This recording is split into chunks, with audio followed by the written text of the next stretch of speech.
Всем привет, это «Хроники войны» с Татьяной Поповой. И сегодня мы поговорим с уникальным гостем, действительно уникальным. Я уже полгода хочу записать у Игоря интервью. Это соучредитель ЧВК «Редут», экс-офицер Главного разведывательного управления Российской Федерации, который был на Донбассе в 2014-2015 году и в Киевской области в 2022, а сейчас дает показания в Гааге. Игорь Саликов. Также у Игоря Саликова появился свой канал, он будет по ссылке в описании, так что подписывайтесь на канал Игоря, подписывайтесь на наш канал, ставьте лайки, распространяйте ссылки на это видео в ваших соцсетях и группах. Игорь, у меня, естественно, много вопросов, потому что я изучала саму оборону Киевской области, работала в свое время, когда это называлось АТО, советником министра обороны. И мне, конечно, очень интересно, так сказать, взгляд с той стороны. Поэтому, если можно, давайте начнем с самого начала, я имею в виду с того момента, как вы первый раз попали на территорию Украины, а именно в 2014 году. Как вы въезжали и чем вы тогда занимались на Донбассе? Первый раз я попал, въехали мы на Украину в мае 2014 года с командой «Борода». Я тогда возглавлял группу охраны вот этого коллектива, который должен был провести референдум в Донецке. Вот с этого все и началось. И чем вы там занимались? Правильно ли я понимаю, что вы, собственно, у Владимира Осечкина как-то рассказывали, что вы занимались, пытались поймать блуждающих минометчиков, потом поняли, что они были из соседнего отдела? Но это вы уже разные временные промежутки берете. То есть сначала вопрос был, как я попал первый раз в Украину, а потом много событий произошло. Это было начало, то есть апрель месяц это события в Славянске начались, где Стрелков с командой вошли, соответственно, для того, чтобы захватить плацдарм, так военным языком буду выражаться, то есть захватить точку, которую потом в процессе надо будет расширять, развивать и так далее. Планировалось, что из таких очагов, один из очагов это должна была быть Одесса, с ней ничего не получилось. Вот Славянск, который просуществовал до середины лета 2014 года. И, соответственно, Донецк, Луганск. Вот, Мариуполь. Вся вот эта вот полоса, она должна была начаться вот с таких очаговых Типа народных восстаний, которые были не совсем народными, учитывая, что вы там находились. Но вас в Славянске не было, правильно я понимаю? Вы уже попали в Донецк. Меня в Славянске нет. Мы попали, я же говорю, то есть началось для нашего коллектива это заход с группой «Борода» для проведения юридической вот этой подоплеки всего этого. Это то есть утверждение ДНР, хотя оно уже было утверждено все в решениях, оно должно быть на земле, то есть привязать это все к земле. И должен был произойти референдум, который покажет юридическую значимость для международного сегмента. Вот. И потом это все должно было там расшириться. Предполагалось, что до принятия то ли выборов, я уже сейчас не буду, то ли принятия присяги президентом Украины, тогда Порошенко должен был заступить уже в этот самый, России должно было признаться существование вот этих ДНР, ЛНР, и планировалось, что туда ведутся войска, уже основные, в поддержку вот этих очаговых групп.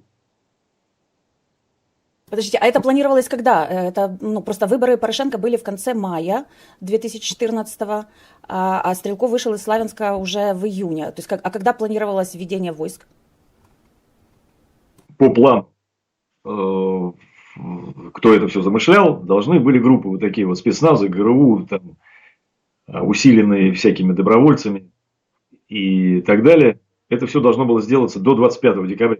Ой, 25-го. У меня просто в памяти блуждает эта цифра. Вот войско в Афганистан. Вот 25 мая. До 25 мая должно было это все произойти. Вот. Здесь такой, ритуальный момент, такой последний бросок. Это был бой за аэропорт в Донецке 26 мая, который 25 на 26 произошел. Такой вот этот замес, который должен был показать, что восставший народ Донецка, Донбасса сражается, умирает, там, погибает. Вот. И организатором этого всего тоже был Бородай. Вот. А касаемо вашего, то есть конкретики вопроса, 11 мая должен был произойти, он и произошел референдум, и вот с 11 мая должно было быть там повсеместное восстание такое. Должны были быть все вот эти действия, но не все пошло по плану, как обычно. Потому что все местные группировки начали враждовать между собой. У каждой этой группировки были какие-то свои видения, в том числе у старых мафиозных структур Донбасса, там, ну, вы знаете, о ком я говорю. Вот. И там много всяких моментов, и не все пошло по плану, так как планировалось. То есть единого такого ядра сразу же не вышло. Но тем не менее, Бородай человек талантливый, Малафеев в дополнительные бабки вкладывал. Все там как бы шло в таком режиме. Но Луганск там по-своему начал мутить. Деньги все любят. Вот. И не все, я еще раз повторю, не все пошло гладко, как планировалось, что все там единым фронтом выступят там, и доложат туда наверх, скажут, все, мы готовы, вот мы там, буденовцы, все нормально, все в порядке. Моя задача была обеспечить это все. С группой обеспечить охрану Бородая и поддерживать его во всех начинаниях. Что мы, в принципе, и делали. Но в процессе я увидел, что как бы особой-то роли народа там и не было. То есть, как обычно, это понятно, что выборы все делаются. Это я видел и в Москве, и у нас в России все. Ну, в общем, по такому же сценарию все и делалось. Референдум это, по большому счету, фикс. Вот. Народу было, он не понимал вообще, что происходит, если говорить про народ Донецка. Конечно, поддерживающие были. Все криминальные структуры, всем это было на руку. Но единственное, каждый в этой мутной воде хотел поймать свою рыбу. Вот. И в этом начались столкновения. На самом деле весь май практически, ну, по крайней мере, после референдума, и до референдума, и после референдума, так называемого, все время происходили стычки между отрядами. Значит, Ходаковский воевал с Безлером, Безлер воевал там со всеми. То одни здания захватят, это там бывшие СБУ, то другие, то еще где-то. Потом в Горловку он отступил, Безлер, там тюрьму организовал, и кого там только не побывало там в этой его подземной тюрьме. Там. Вот, в том числе и восставших сипаев, так называемых. Ну, в общем, неразбериха там была. Как обычно, вот этой гражданских восстаниях происходит, там, которые управляются извне. Понятное дело, что точки кипения и излома происходили, ну, образовались гораздо раньше, но неправильное надавливание на них. То есть даже это, в принципе, нормально сорганизовать тогда не удалось. Вот. И, соответственно, вот это вот запланированное ура-патриотами быстрое решение по крымскому сценарию не вышло. Тогда Кремль остерегался международного непризнания, международных, скажем так, пожурить. Вот, была такая надежда у этих башен там, что и у кланов, что все это можно сделать безболезненно, так же как с Крымом там что-то порешать, и особых впечатлений у впечатлительной публики, которая там из кооператива озера, не будет. Счета останутся в порядке. Вот, то есть основная эта вещь была такая.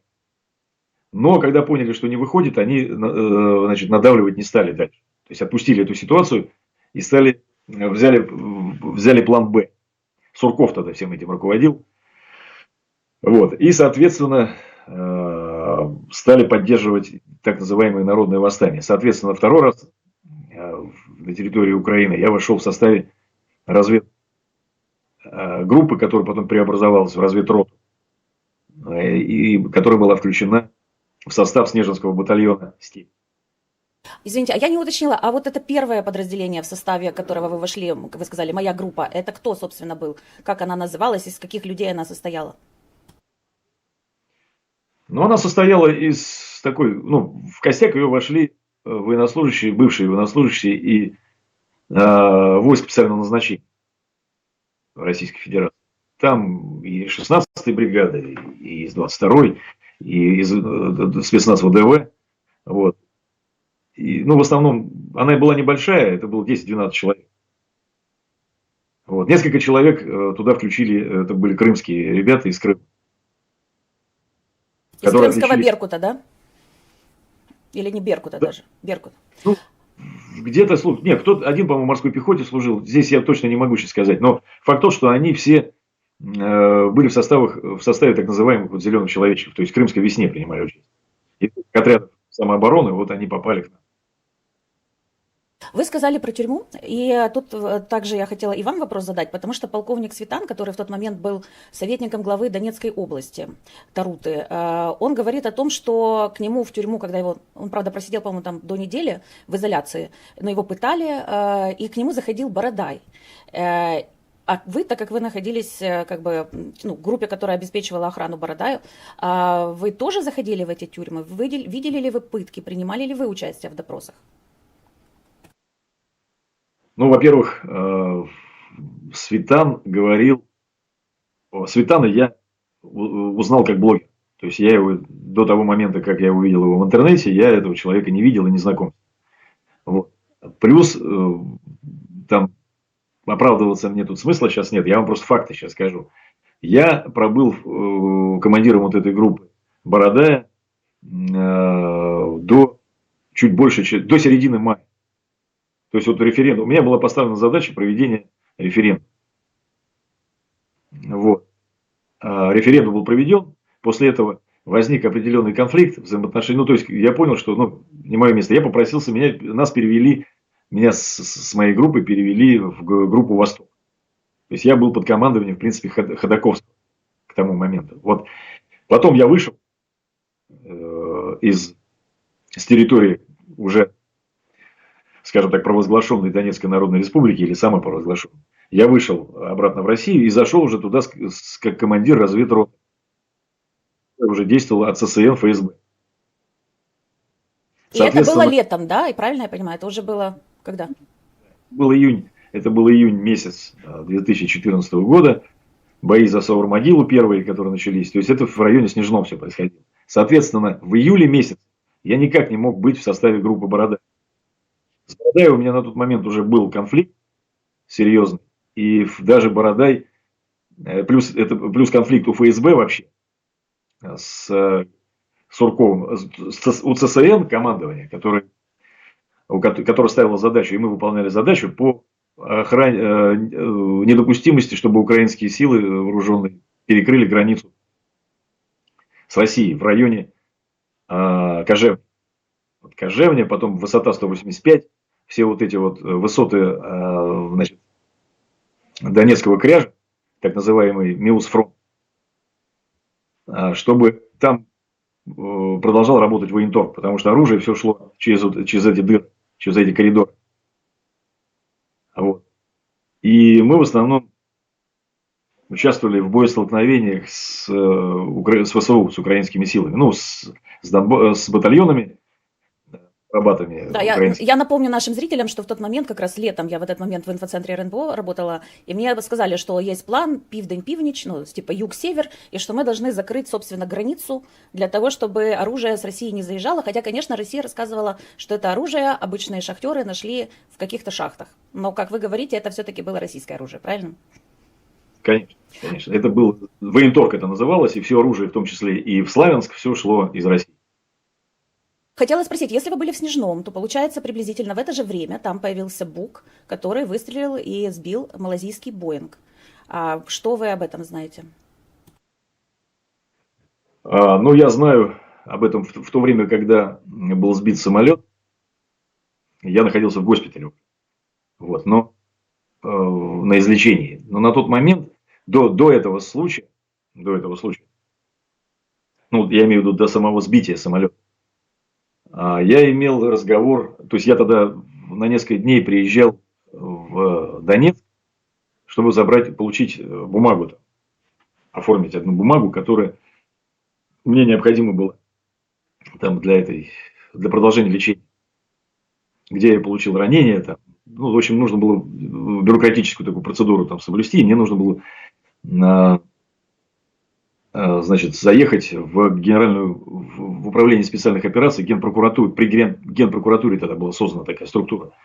Вот. А Генпрокуратурой тогда руководил Равиль Халиков. Вот. И первое, что я услышал от людей, там же находился и Хмурый. в тот момент. Вот. И в разговорах, то есть, ну, Да, я российский там, военный, о котором известно из расследования объединенной расследовательской группы, которая расследовала в Голландии, собственно, падение MH17. да, вот. И от них, от разговоров там еще от других офицеров, там и были советники военные от России. Я услышал, что готовится, ну, из разговора понял, что там была суета, что готовится какой-то план действий, работы по... Причем этот план строился по принципу наш ответ Чемберлену. Дело в том, что в июне был сбит самолет с десантниками украинскими на территории Луганска в районе аэропорта при заходе на Ил-76, значит, военно-транспортный самолет. Вот. И он был сбит командой Дима Уткин, Вагнер. Вот. И в Москве решался вопрос по поводу... Значит, Пригожин уже был в фаворе тогда.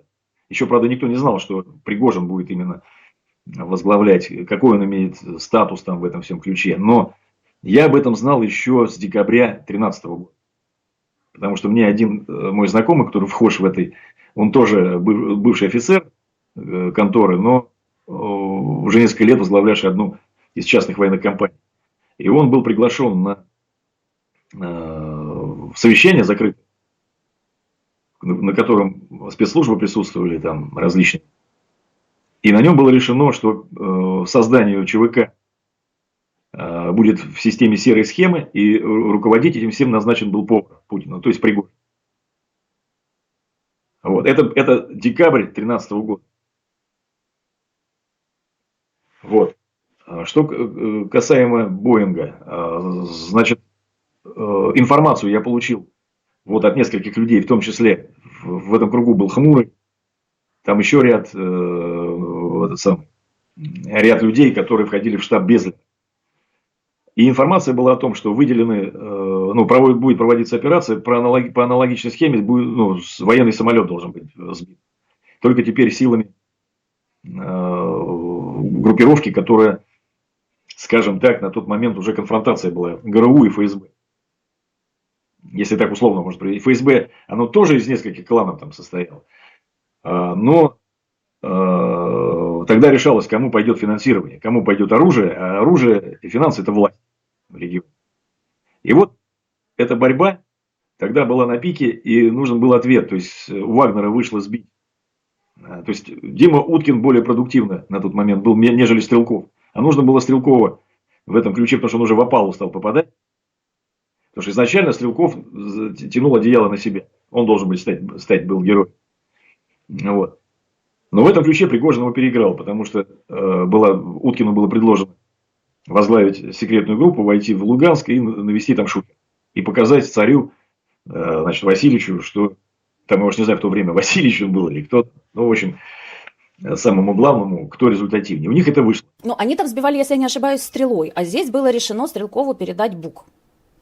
Ну да. Но здесь нужно было что более существенно. Ну, всегда карта должна быть больше. Если ты бьешь другой козырь, то должна быть, соответственно, козырь должен быть старше. Вот. Здесь было решено, значит, я не знал в тот момент еще, если мы сейчас по временному аспект берем, временной, я просто знал, что будет проводиться какая-то операция. И она будет серьезной. В том числе я потом от начальника УСО, которому там чуть позже там уже генерал-майора было присвоено название, ныне покойный сейчас, царство небесное, в принципе, хороший был парень, там жаль. Вот. Он был начальником УСО. И он мне сказал, правда, мы это уже в Ростове встречали. Это где-то, вот я сейчас вам рассказываю, промежуток недели. Мы встречались с ним в Ростове и возле госпиталя. И он мне сказал, что давай по выписке по излечению возвращайся, там готовятся сейчас серьезные дела и финансирование будет хорошее. Вот, так что все нормально. И вот буквально через несколько дней после вот этого разговора я узнаю о сбитии самолета. Причем были доступны в информационном поле переговоры. И значит, даже те переговоры, они потом как-то в сеть попали. Но все вот эти переговоры, они записывались и слушались, причем обеими сторонами, видимо, и украинской, и нашей. Вот. И то ли по ошибке, то ли как. Ну, то есть, у меня была возможность прослушать это еще в Ростове. Вот. И там они признавали, то есть, как бы по первым данным и по тем, как готовилась операция, это должен был быть военный самолет. Вот. И при поражении ракеты информация прошла по всем вот этим, значит, каналам связи, что сбит военно-транспортный самолет. Или военно-транспортный, или, я сейчас уже точно не помню, или, значит, многоцелевой военный. Но военный объект. И уже потом, когда в средства массовой информации, то есть уже информация пошла нарастать из оперативных источников и уже из средств массовой информации, уже было, когда признали, что это уже гражданский самолет, поначалу, когда даже первая информация пошла, стороны не верили, что это гражданский, что думали, что это утка. Вот, то есть, если подвести итог, готовилась военная операция, альтернативная операции в Луганске, должен был быть сбит военный самолет, но что-то пошло не так. Здесь у меня никакого инсайда нет, просто можно догадаться. Скорее всего, либо изменение в планах произошло, значит, в системе управления ВСУ, либо это была ложная информация какая-то по поводу та, которая появилась в разведке. Значит, Насколько я, ну, по-моему, известно, что из-за того, что наши слушали все в режиме прямого времени, они узнали о том, что их собираются сбивать, и они отменили вылет. Ну да, ну я и говорю, в принципе, то же самое, вы просто другими словами сказали. Вот как-то так. Так, такой еще вопрос тогда. Как вы познакомились с Уткиным? И правда ли, что потом ЧВК «Вагнер» занимался зачисткой донбасских полевых командиров? И кого они зачистили из того, что вам точно известно? Ну, с Суткиным я познакомился в начале как бы нулевых, вот, через общих знакомых, через там вторую бригаду спецназа ГРУ. Вот. Я о нем слышал еще, будучи в Ханкале, мы прилетели туда, слышал, он еще был командиром, в принципе, о нем знаю, он еще был командиром разведроты в этом самом, во Владикавказе. Вот. А потом мы с ним перехлестнулись, он приезжал ко мне, должен был с нами работать, ну, в ЧВК. То есть, он уже уволился из армии. Это был где-то 11-й год. Вот.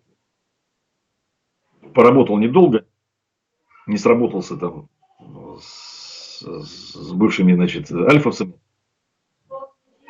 Произошел там какой-то, не знаю, конфликт или что. Но не столь важно. То есть, он как бы какое-то время поработал и уехал обратно в Питер. И потом я уже узнал, что он уехал, значит, поступил на работу в Марингрупп, ходил с ними в морские рейды, вот эти вот охраны.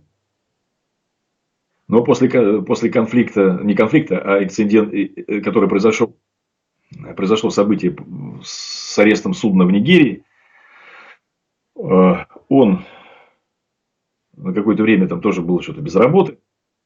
По-моему, я точно не помню, но созванивались через знакомых там. И потом я узнаю, что он уехал уже в Сирию. Это 13-й год.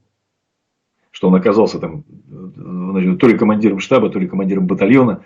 Это уже в Вагнере? Или это еще были какие-то другие подразделения? Нет, это был славянский корпус. Его возглавлял там один из моих товарищей. В Ираке мы с ним вместе были. Вадим Гусев. И вот, значит, Уткин пошел служить вот в этот славянский корпус. А славянский корпус был создан специально под проект Сирии. Но он завершился неудачей. Собственно, Уткин и попал в разработки. И весь его коллектив. Когда вернулись, их оттуда эвакуировали. То есть, там получилась заваруха, по ней надо там отдельно, там очень долго разговаривать. То есть, как бы это был проект тоже ФСБшечный. Планировали одно, но получилась подстава. То есть, в принципе, вхождение в Сирию планировалось осенью 2013 года. Вот, и путем именно ЧВК. Я в своей книге более подробно, там есть, когда на бумаге раскладывается, есть время, писать. Ну, в любом случае, нас больше интересует появление Уткина на Донбассе. И как, где вы его там увидели первый раз, и чем он там занимался, и вот эти про уничтожение полевых командиров. Ну, значит, здесь я плавно это и пытаюсь подвести. Уткин попал в эту систему благодаря вот этой своей неудачной поездке. Ну, не своей лично, а батальон этот оказался в ситуации подставленной. То есть, основная категория людей, ребят, туда ехала охранять вышки. И нарратив озвучивался конторой такой. Ну, через контору ФСБ озвучивалось руководителем структуры Моран Групп и Славянского корпуса. Там и Калашников, там не только Гусев. Гусев был такое боевое звено. А там организатор, это в основном через бывшего полковника этого ФСБ делалось, Калашников. Вот. Что это просто охрана. Но в итоге они там оказались и пришлось принимать участие в боевых действиях. То есть они должны были, в принципе, на Деразор идти и отбивать там. Там им прямо уже, когда они прилетели на место, им сказали, чтобы охранять, сначала нужно все это отбить. Вот. Соответственно, там они попали в кошмарики всякие.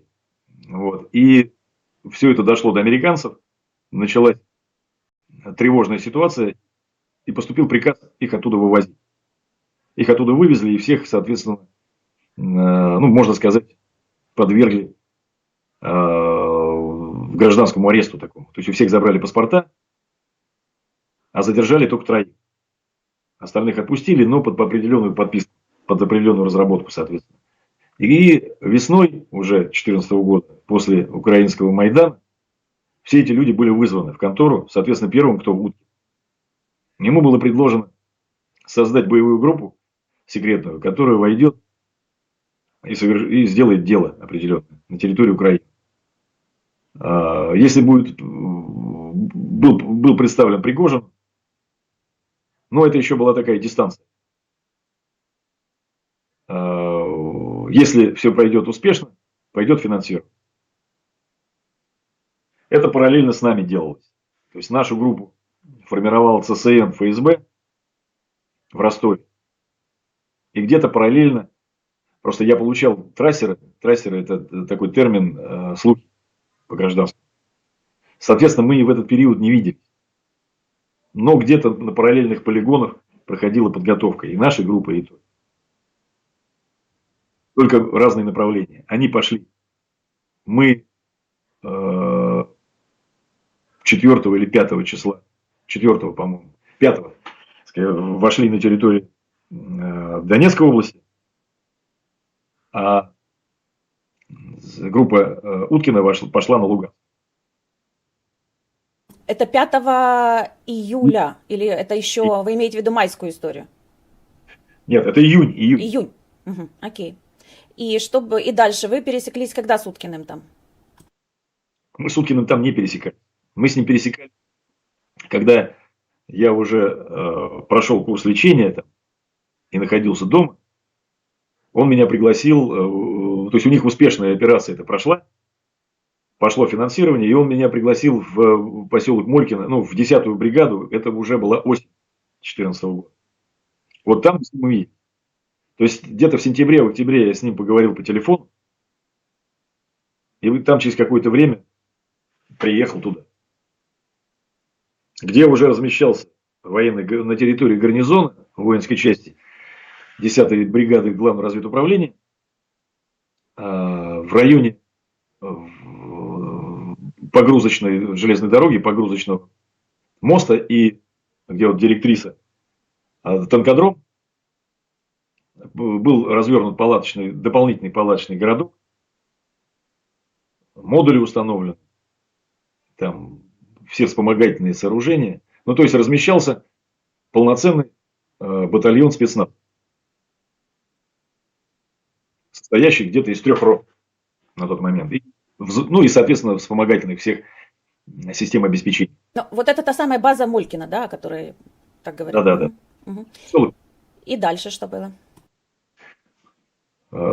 И дальше было, то есть весь личный состав находился там, тренировался, выполнял учебно-тренировочные все мероприятия на протяжении нескольких месяцев. А ближе к концу декабря поступил приказ о выдвижении в сторону Луганска. на территории Луганской Народной Республики. К тому времени ее как бы уже назвали. Ну, она так называлась. И, соответственно, батальон, тогда это был именно батальон,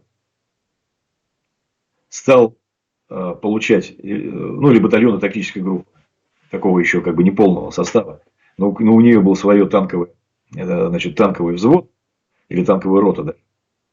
Вот, артиллерия, ну и все боевое обеспечение, тыловое и так далее. То есть это был отдельно способный, как в тактическом плане, отдельная структура, способная выполнять боевые задачи любого характера. Стали грузить технику на платформы, то есть танки, БМП. Вот. И где-то 26-го, по-моему, если не ошибаюсь, где-то до 28 числа на совещании, на сборе там, командного состава, линейных командиров, было объявлено, что заходим на территорию Луганска для поддержания режима Плотницкого. Дима Уткин был человеком, то есть командиром таким, который, ну, он ничего не скрывал от личного состава. То есть, в принципе, был такой толковый человек, понимающий в колбасных обрезках все, и понимал, что... именно знал закон вообще спецназа, то есть доведение информации до бойца непосредственно имеет большое значение. Вот. И, соответственно, информация стала распространяться среди личного состава. Что это за операция? Соответственно, прямым текстом было и командирам сказано, что ликвидация, так называемая, ну я их прозвал, это мой слан, красный командир. То есть те, которые подумали, что за все хорошее против всего плохого. Они там, за народ, изменение вектора, создание народных республик и так далее. И Россия в этом вопросе там, поможет наведению порядка. Вот, потому что, чего греха таить, территории и при Украине они были нестабильны и не очень, мягко говоря, не очень хорошо там все было. То есть это не, здесь тоже не надо иллюзий рисовать, что там. То есть были люди, которые непосредственно действительно хотели для своей земли вот этой вот лучшей доли, скажем так. Но это не входило в план Кремля абсолютно. Ну, в данном случае Сурков, который всегда Кремль это такая абстрактная вещь, да, а Сурков это конкретный человек. Вот в Ростове прошло совещание, куда был вызван, на нем присутствовали и Пригожин, и Уткин, и там еще там ряд командиров, и, соответственно, все советники и ФСБ, и ГРУ. И там поставились задачи. Кого разоружать, кого ликвидировать, как наводить порядок. То есть, как выстроить систему в Луганске, чтобы Плотницкий, значит... Потому что Плотницкого хотели там пинком оттуда вышел. Вот, собственно, и основная роль отводилась ЧВК «Вагнер». Тогда еще не было такой приставки ЧВК. Тогда это называлось группа «Вагнер», потому что все еще ждали официального решения. Вроде была даже такая утка прошла, или трассер, что... Вернее, не трассер даже, а на утреннем построении, которое каждый день проводилось, построение всего личного состава, Димой Уткиным объявлялось о том, что в январе Госдума примет закон о частных военных компаниях. И у нас появится статус, все как положено там и так далее. Соответственно, просто была группа «Вагнер». «Вагнер» – это позывной самого Димы. Соответственно, так его и называли. Просто... И причем это не было каким-то официальным названием, это было просто так. А кого конкретно там ликвидировали, если не секрет, из вот этих командиров? Но непосредственно при вхождении, сразу же первым, кто полег, это и основной, кто был, стоял в первых списках, это Бэтмен. Потому что у него на тот, ну, Плотницкий, который был в Ростове, трясся там. И просил, очень боялся он Бэтмена. Потому что Бэтмен его уличил там в чем? В хищениях там, в особо крупном размере. Ну, там много всего. Там в Луганске было украдено очень много. А Бэтмен пытался навести порядок. Вот. Ну, я сам лично Бэтмена я его несколько раз видел издалека, но от людей, которые были в его там, подразделениях, или кто с ним общался там, до войны еще, другие, я слышал, что ну, как бы положительный, то есть порядочный человек. Ну, с точки зрения, такой, скажете, знаете, типа, как это сказать, борец за справедливость. Там. Вот как-то, может быть, утопист такой в каком-то смысле. Ну, наивный человек, который поверил в то, что сейчас у них тут наступит самостоятельное правление, да, а Москву это, естественно, не устраивало. А кого еще? Вот. А потом практически все, только это во времени растянуто. Соответственно, значит, мозговой,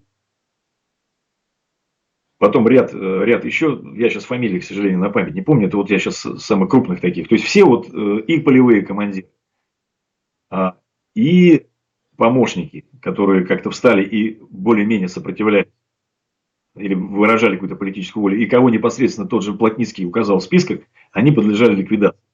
Там и более мелкие какие-то, допустим, не столь медийные люди тоже пострадали. Сейчас не помню навскидку. Вот. И это все было растянуто во времени. На протяжении всего 2015 года ликвидировались все вот эти люди. То есть по такой градации сначала наиболее опасные, те, которые могли нанести урон и переломить ситуацию при определенных вещах. В том числе, я считаю, что здесь недоработка разведки Украины. Вполне возможно, при каких-то более профессиональных действиях эти люди могли, убедившись вот в этой... То есть эти люди могли встать на другую сторону, поняв вот это все, в какое коварство их впихнуть. Вот. И в частности, ну, в принципе, все, вот я могу сказать, если возьмете, все, кто был в 2015 году ликвидирован, это была ликвидация Главного разведуправления руками Вагнера. Вагнер вообще, в принципе, создавался как такая ликвидационная команда, основные были задачи. Потом она уже, вдруг, когда увидели ее эффективность как, скажем так, полевое боевое подразделение, которое может выполнять не только секретные миссии, да, а еще и воевать, то ее начали расширять. Пошло там увеличение финансирования и так далее. А вначале это были киллерки такие. Если можно, теперь расскажите о блуждающих минометчиках. Эта тема появилась первый раз, по-моему, слухи они пошли где-то в конце 2014 года, но, наверное, наиболее ярко они развернулись уже зимой 2015 года, с 14 на 15. Если можно, расскажите об этом.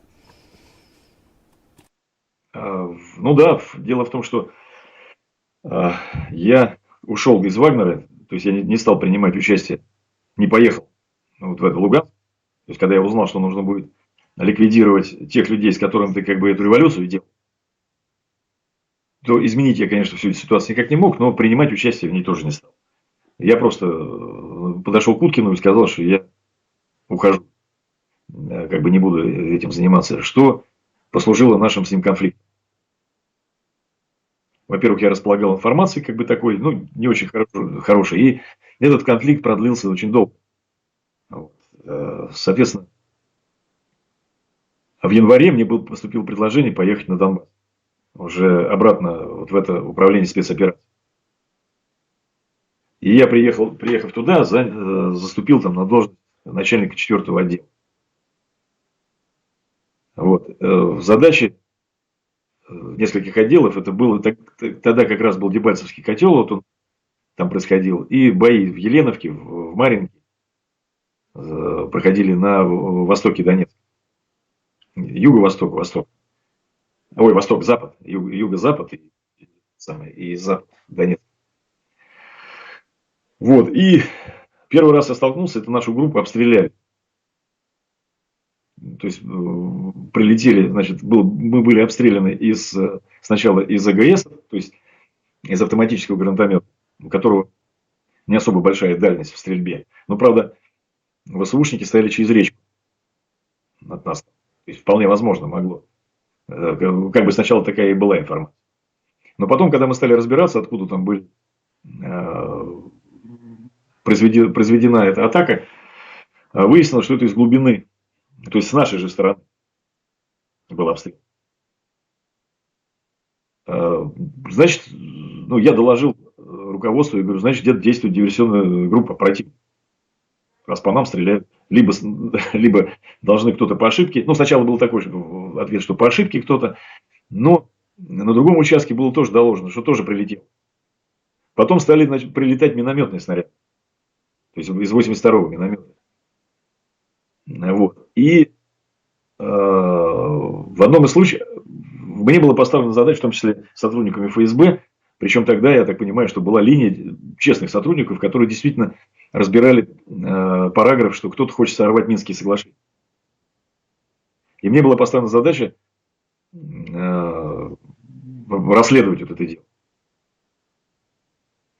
И мой отдел, занимаясь этим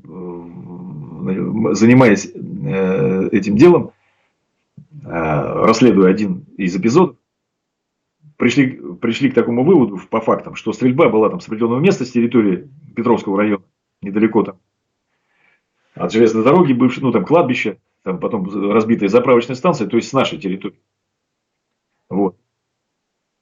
И допрошенный недалеко находился, оказывается, пост группы Моторол, которые рассказали ребята, что видели, как оттуда выезжал «Газель» и «УАЗик».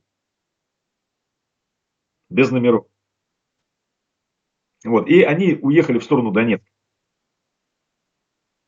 Позже эти же машины были обнаружены, и путь привел к бывшему, по-моему, училище, там раньше располагалось. В общем, где размещался гарнизон Вани Русского. Подразделения, которые входили тогда в республиканскую, по-моему, переименованную в республиканскую гвардию. Вот, сначала это был там первый корпус обороны, там, как это назывался, а потом как раз его уже был глава республики, это был дырявая голова-то этот, как Пушилин его? уже, да, наверное, был? Потому что Бородай как-то быстро... Нет, не Пушилин. А, Захарченко. Захарченко, вот, Захар. Был Захар, и Ваня Русский, это был, по-моему, уже генерал-майор, я забыл его фамилию, на Кеево. Он возглавлял вот эту группировку. И мои люди мне, ну, то есть составлены были документы, составлены даже были фотографии определенные, там, снимали на телефон. Мы сделали засаду, ящик был найден от боеприпасов по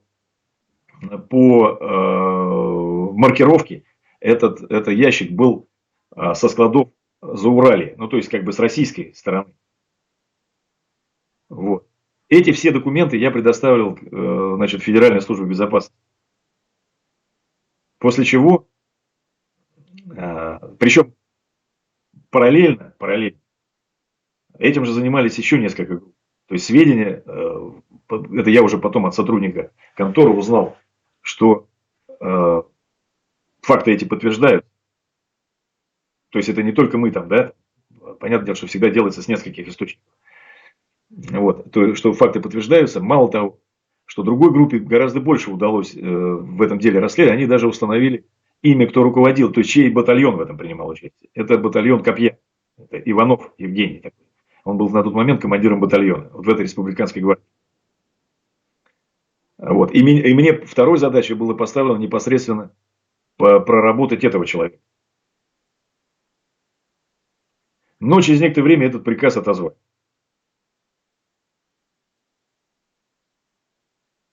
Отозвали, потому что их курировало просто другое подразделение ФСБ. Да. Угу.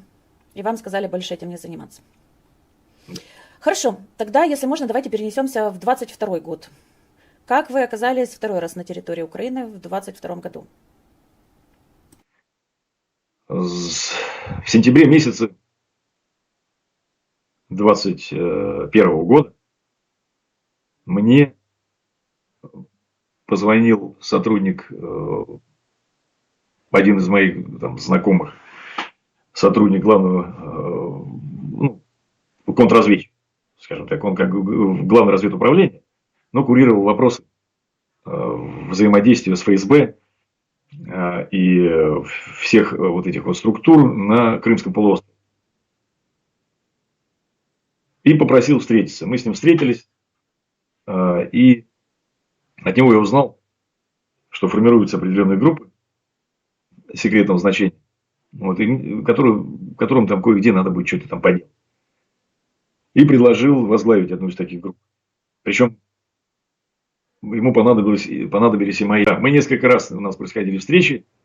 Параллельно я советовался там со своими товарищами, узнавал, что там, потому что я узнал, что такая информация проходит и по моим сослуживцам, по другим, да, то есть всегда же надо собрать информацию, что происходит. Потому что на тот момент, да, вот почему, предлагались неплохие как бы деньги, но не ставилась конкретной задачи никакой, что делать, этот вопрос, а что делать? Ну, это вы узнаете потом. Я говорю, хорошо, требования к людям, что я должен, какая группа? Ну, вот группа такая-то там.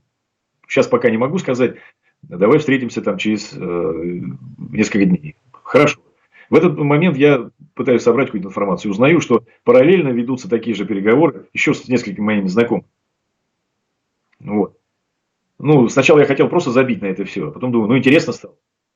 Встречаюсь, он мне рассказывает, что да, переговорил там с начальством, фиг с ним согласны на такую-то, такие-то условия там по зарплате, но требования.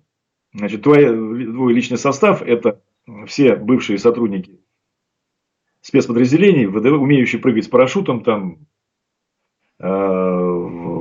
значит, штурмовую высадку способные выполнять, знающие там средства связи, вооружение, там, минно-взрывное дело там, и так далее. Я говорю, ну, потому что поначалу был разговор о какой-то охране. То есть сопровождение каких-то людей, чтобы типа их не обидеть. И вот буквально за несколько дней, то есть перешли в такую форму. Я говорю, ну хорошо. Типа того, что с вами будут работать штатные там, 2-3 человека, остальные люди твои. То есть боевая группа и значит, группа управления, которая входит в общее вот это, значит, вот это подразделение. По принципу такой специальной офицерской группы, где-то 8-9 человек. Вот.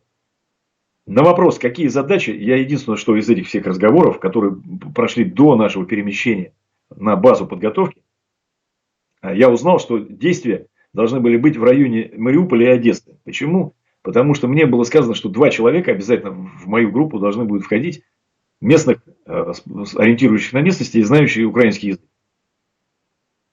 Что именно меня вот это как бы ввело в какие-то сомнения, потому что до этого я все-таки был уверен, что это работа где-то там, ну, на границе с Афганистаном, там, может быть, Ближний Восток, еще что-то где-то там.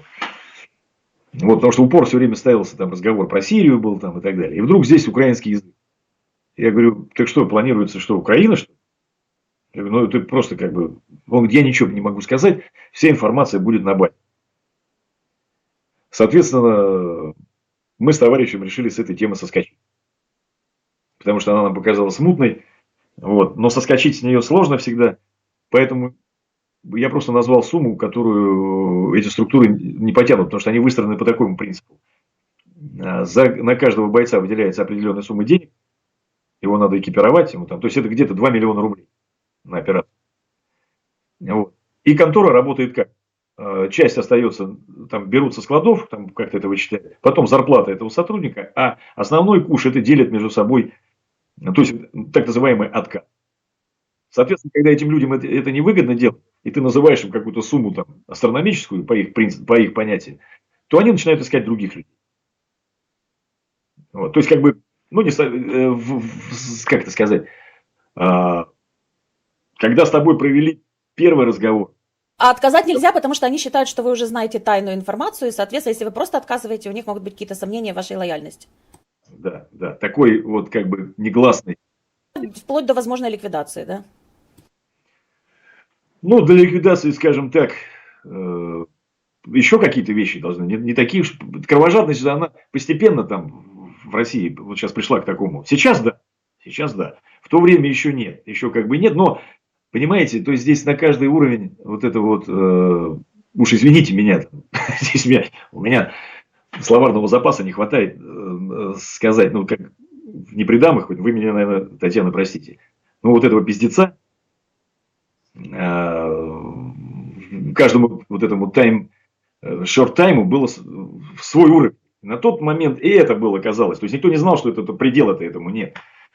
Поэтому оказаться, скажем так, неликвидным каким-то там, или ну, поругаться, что ли, тоже не очень хорошо.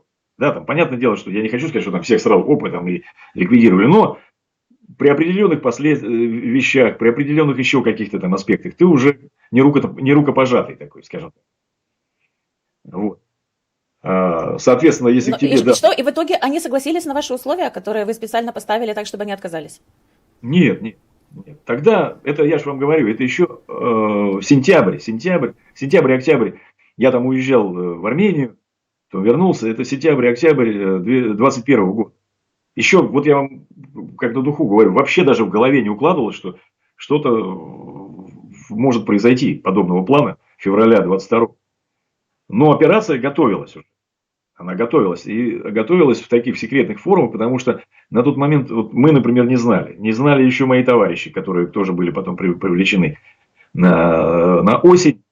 Я сейчас потом расскажу, что это были за группы, в которые мы попали. Нет, там назвалась сумма даже в пределах там 600 тысяч, то есть на бойца. И они даже это не проглотили. То есть, представляете, сколько они воруют, ну, сколько они забирают себе. То есть, человек получает там 150 тысяч, который идет там, рискует своей жизнью. Все остальное съедается вот этими товарищами, ну, там, всей этой системой, структурой. Вот. И мы отказались, и, соответственно, видимо, этикет с точки зрения коммерции в этих структурах приветствует. Не сошли. Что ж поделаешь. В конце концов, там к тому времени уже официальная тема и линия шла такая, что, наемники, нужны деньги, нужен этот, тем более, сейчас, секунду. Вот, нужны людям деньги, тем более же здесь еще, опять же, повторюсь, такой момент. Они же воруют, понимаете? То есть, грубо, они же не могут доложить начальству, то, которое выделило эти средства на проведение этой операции, там, так что, они за 150 тысяч там не согласились.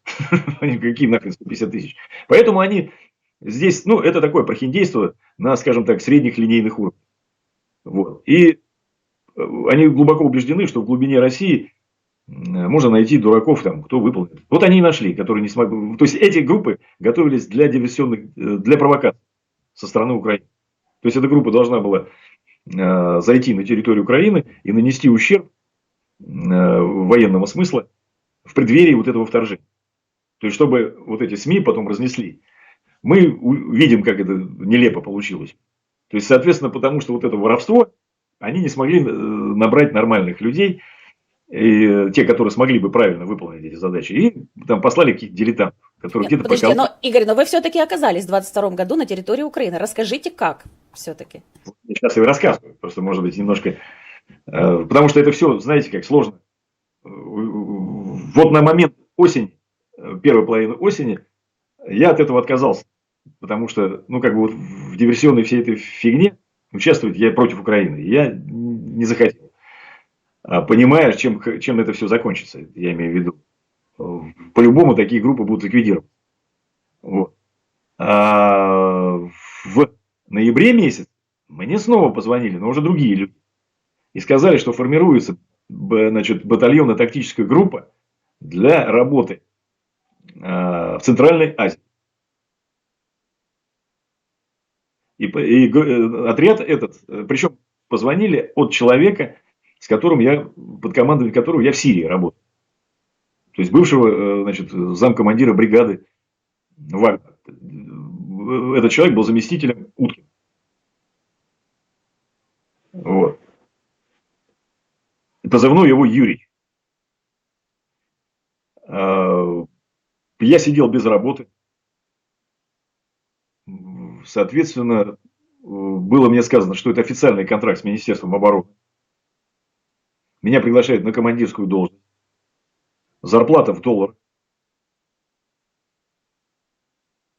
Тут что удивляться, например, Сенежский отряд спецназа ГРУ тоже в долларах получает зарплату. Вот. И, соответственно, я я согласился, выслал документы.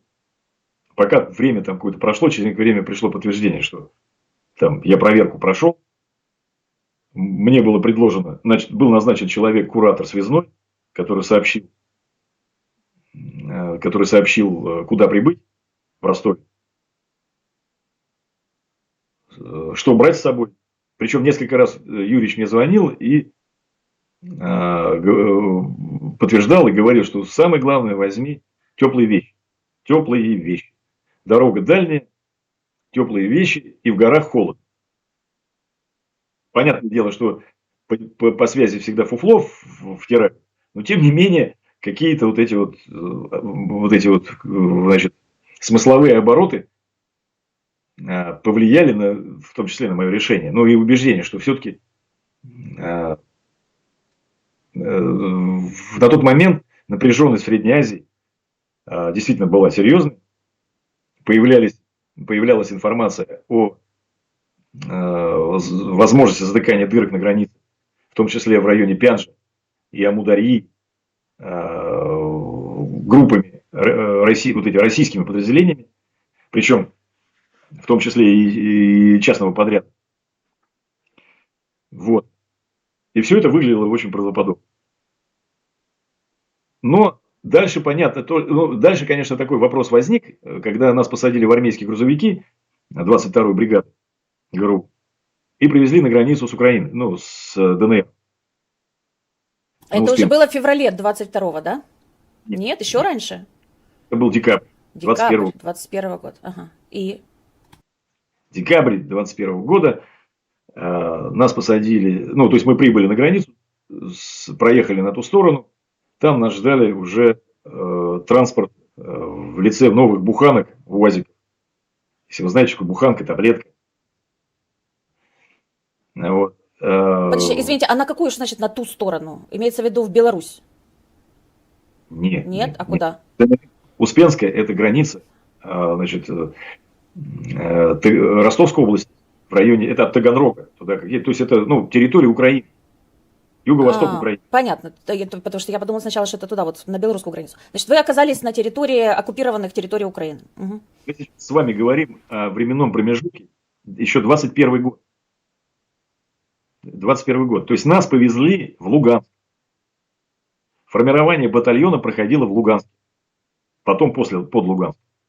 Сначала это в Луганск на территорию танкового батальона, учебного танкового батальона. Нас разместили это на юго-западе Луганска. Вот. И там происходило формирование. Объяснение это, когда я встретился с Юричем, еще там с рядом людей. Они сказали, что, ну, с точки зрения логики, это вполне весомо. Информация была по войскам, что Украина готовится к наступлению на ДНР. И демонстрация сил в то время, что здесь еще дополнительно развертывается какое-то подразделение российское, вполне резонно, как усилитель. Плюс, после выполнения такой вот этой демонстрационной задачи и подготовки и слаживания коллектива, никого не напрягая в России, мы спокойно улетаем там куда-то. Не доводилось ничего до личного состава. До командиров линейных подразделений доводилась информация. Подготовка личного состава для боев в городе, для боев в поле, атакующие действия, оборонительные, ну все как обычно. Стрельба из огневых средств подразделений. Ну и, соответственно, весь бред армейский, который присутствует, потому что штатные расписания переписывались чуть ли не каждую неделю, а то и 2 раза в неделю. То есть то у нас одно, значит, штатная структура, то другая, то тяжелое вооружение есть, то его нет, то от 5-й, 10-й и так далее. То есть все переписывалось на коленках, но в этот момент коллектив все равно проходил подготовку на полигоне, там, тренировался, что-то делал, там, разгружал, загружал, там, как положено в армии. Вот. И все были убеждены. Плюс, когда нам еще выдали снаряжение цвета песочки, то есть из сирийских складов, в чем маршируют там на базе в Латаке и в Химках, ну, Хмими. У всего личного состава не осталось никаких сомнений, что мы однозначно куда-то либо едем на Ближний Восток. Даже Ирак появлялся в информационном поле. Вот. Поэтому, ну, больше всего это Таджикистан. При этом началась буча, ну, в смысле, как замес в Казахстане. Вот это восстание. Одну ночь мы даже просидели, командиры просидели в тревоге, что поступит приказ, и нас, ну, перекинут в Казахстан. Но этого не последовало. поступил приказ «отбой», там, в общем, это ложная была информация.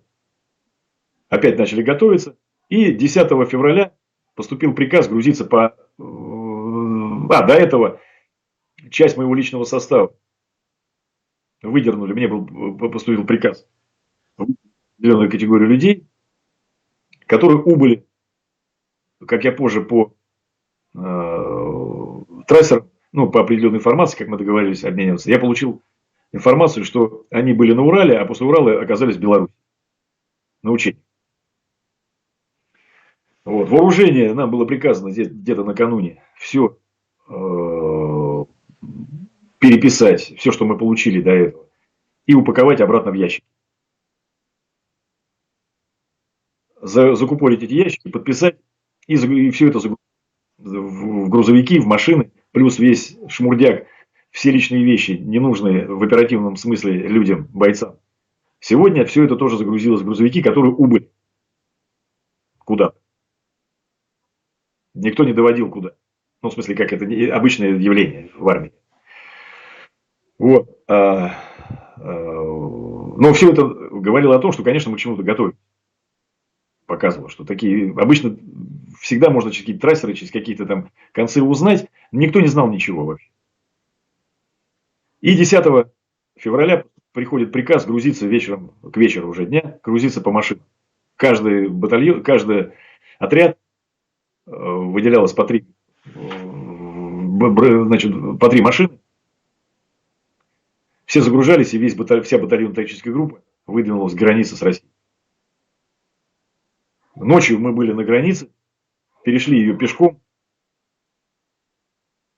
Ну, так называемые вот ДНР, и там есть все равно вот эта свободная полоса, как у настоящей границы. Там там стояли, значит, силы ССО, ФСБ, Главное разведуправление. Я узнал нескольких людей. Спецназ был, то есть, который всю эту группу контролировали, всю эту армию, которая переходила границу. Мы перешли на ту сторону, на той стороне нас ждали автобусы. Комфортабельные автобусы такие, неоплатные. Начальник штаба довел, какой отряд в каких машинах едет. Соответственно, я со своим личным составом загрузились в эти автобусы. И мы выдвинулись в сторону Брянской области. В Брянске мы под Брянском в санатории пробыли. То есть где-то 12 числа ночью мы прибыли туда. И там мы пробыли до 22 февраля 22 года. До 21 даже, по-моему. В общем, 21-22 поступает приказ, там проходили отдых, доподготовку, там какую-то там доукомплектование. Накануне, где-то 17-18 числа, меня вызвал командир нашего отряда, лесник, и представил мне 3 человек. Сначала было 4, потом 4 куда-то исчез. Значит, 3 человек, мы их прозвали Вицин, Моргунов и Никулин. Они действительно походили, как бы, не совсем, но тем не менее. Что такой коллектив напомнил, потому что одного из них действительно звали Вицин. То есть у него как бы был такой то ли позывной, то ли даже фамилия. Разумеется, документов этих людей я не видел. Мне никто это не представил. Командир представил. Был еще конторский человек какой-то, ну, то есть при разговоре присутствовал человек неопознанного вида, ну, то есть конторский, который рассказал план этого мероприятия, что люди включаются в мой коллектив, нужно их любить и жаловать, приодеть, по возможности поставить на довольствие, потом вооружить.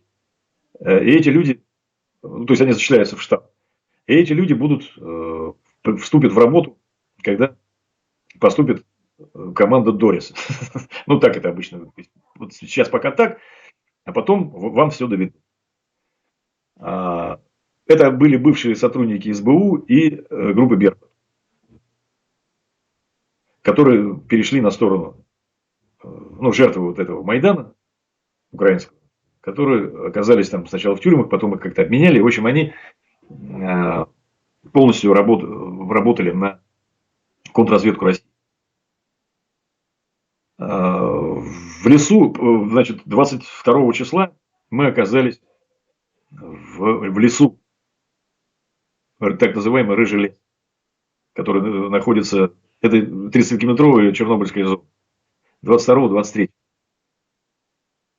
Там мы получили оружие, то есть там я встретил тот коллектив, который от нас раньше забрали, они, с техникой, с вооружением. Мы там дополучили еще технику, получили свои вещи. Все это, разумеется, на все это нужно время. Разобрали это все, прицелы, приборы там, и так далее, машины. Да. А какая, извините, у вас была техника? Техника у нас была в основном та, которая используется разведподразделениями Главного разведуправления. Тяжелой техники у нас нет непосредственно в наших отрядах. То есть это были пикапы, военные армейские грузовики, на пикапы пулеметы просто ставились крупнокалиберные. Вот. И все. Ну, переносная артиллерия, все, что на себе. То есть, грубо говоря, для личного состава отделений взводов это были в основном пикап. И личный состав, который общим маршем перевозился вместе с вещами и БК, это КАМАЗ. Грузовые КАМАЗы, бортовые, тентовые. Вот. Бронетехники в штате нашего подразделения нет. Потому что задачи в этом лесу поставились такие, что мы должны были действовать вместе с десантниками, которые поддерживать их пехотную, ну как пехота, да, легкая пехота, быстрым маршем ворваться в Киев, вот, и действовать дальше там, значит, в городских условиях. Ну, уничтожать руководство Службы безопасности Украины, если я не ошибаюсь, у вас была задача. Да. Вы должны были зайти в здание СБУ на Владимирской, правильно? Ну, то есть, да, то есть, основной момент, что у нас при таких делах особо бронетехника не нужна, просто огневые средства передвижные выделяются там со стороны пехоты там, или от ВДВ, поддерживающие огнем. Остальное это действует личный состав подразделений. Захватывать здание, там. Такая работа предполагалась. Вот. Сначала мы должны были поддержать огнем высадку, ну, как с земли высадку десанта, то есть быстро маршем туда подойти в район Антоновского аэропорта к Гостомелю. Гостомелю. Вы должны были дойти до Гостомеля и помочь там и так далее. Ага. Там потом мы должны были разгрузиться, оставить все лишнее. И уже легким броском, то есть только с БК, значит, с личным составом действующим, с группами, уже выдвинулся в район вот этой развязки, которая рядом с Киево-Печерской лаврой. Развязка рядом с Киево-Печерской лаврой, с Гостомеля? Не Гостомель, Киев. Не, я понимаю, то есть вы должны были прибыть к Гостомелю, там, значит, встретить десантников, и с десантниками вы должны были на площадь Великой Отечественной войны, видимо, да? Там большая развязка. Да. По набережной, наверное, вы должны были идти или как-то, не понимаю. Должны были, ну там есть дорога нарисована, там несколько маршрутов было. Если так, то есть нам раскрыли карту. Мы когда это все увидели, у меня сразу возник вопрос, то есть как мы туда заедем? Ну, то есть предполагалось, что? Ну, предполагалось, что никакого сопротивления практически не будет. То есть все это пройдет как... То есть назначены были пункты сбора все. То есть мы подъезжаем в эту точку. Там, вообще наша группа, наша вот эта вся армия должна была быстро подойти в район Гостомеля. Там была нарисована база, где мы должны были разгрузиться, оставить лишнее. Мы же ехали, вы можете представить, там со своими вещами всеми. Там, то есть у каждого еще мешок. Идти вторым эшелоном типа. Но тем не менее оперативная группа впереди, то есть дозорные. Часть колонны готова всегда вступить в бой, там, поддержать огонь. А тыльная часть, она там тащит какой-то шмурдяк, какое-то вещи обеспечения там, и так далее. Вот. Мы шли в головной заставе. Так как я разведкой там командовал, моя задача, я шел как бы все время в стыке, там, то ли первыми, ССОшники иногда за нами даже. Вот. И там мы должны в определенной точке быть. Я уже сейчас не помню, как это называлось. То ли это в Синяках тоже действительно был единственный план, то ли даже дальше. Поддержав десант, мы должны были разгрузиться на одной из баз, там мест. Какие-то союзники там были, должно быть. Мы должны были оставить все лишнее, и уже боевыми группами, то есть уже взять только БК, оружие и так далее, и подразделениями выдвинут в составе разведвзвод и 2 штурмовых взвода выдвинулся в район проведения основной задачи, это вот в районе здания СБУ и правительства. Там нужно захватить набережную, захватить эту развязку, чтобы с той стороны реки ВСУ не смогли резервы перекинуть быстро для поддержки. Вот. И действовать мы должны были с ССОшниками. И здесь вступали в силу параграфы, которые были секретно розданы вот этим 3 товарищам. То есть там командование переходило к ним, ну, не командование, Уже когда вы в Киеве должны были бы отказаться, начинали бы командовать какие-то другие люди, которые знали каких-то там агентов или там еще что-то, да? Не командовать, а они должны были озвучить, то есть они в систему, включался регламент управления, скажем. Они должны были сказать следующее задание, которое было до этого момента не произнесено. Когда теперь вот стреляйте туда, бегите туда, вот этих вот туда упакуйте, а этих надо повесить. Ну, грубо вот так вот, я утрированно, конечно. И в том числе работать по адресам. Да, скажите, по адресам, опять-таки, членов правительства или сотрудников службы безопасности, да, просто чтобы уничтожить этих людей. Скажите, а вы вот когда этот план увидели, вот вы только что сказали, что я удивился и подумала, как мы туда попадем.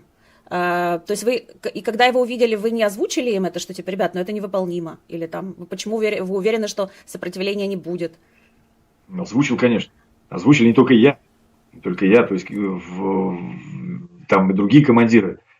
С одним мы парнем там переглянулись, потом, ну, во-первых, не принято, я и так там был там не на очень таком счету, потому что все время я в противоречие вступал.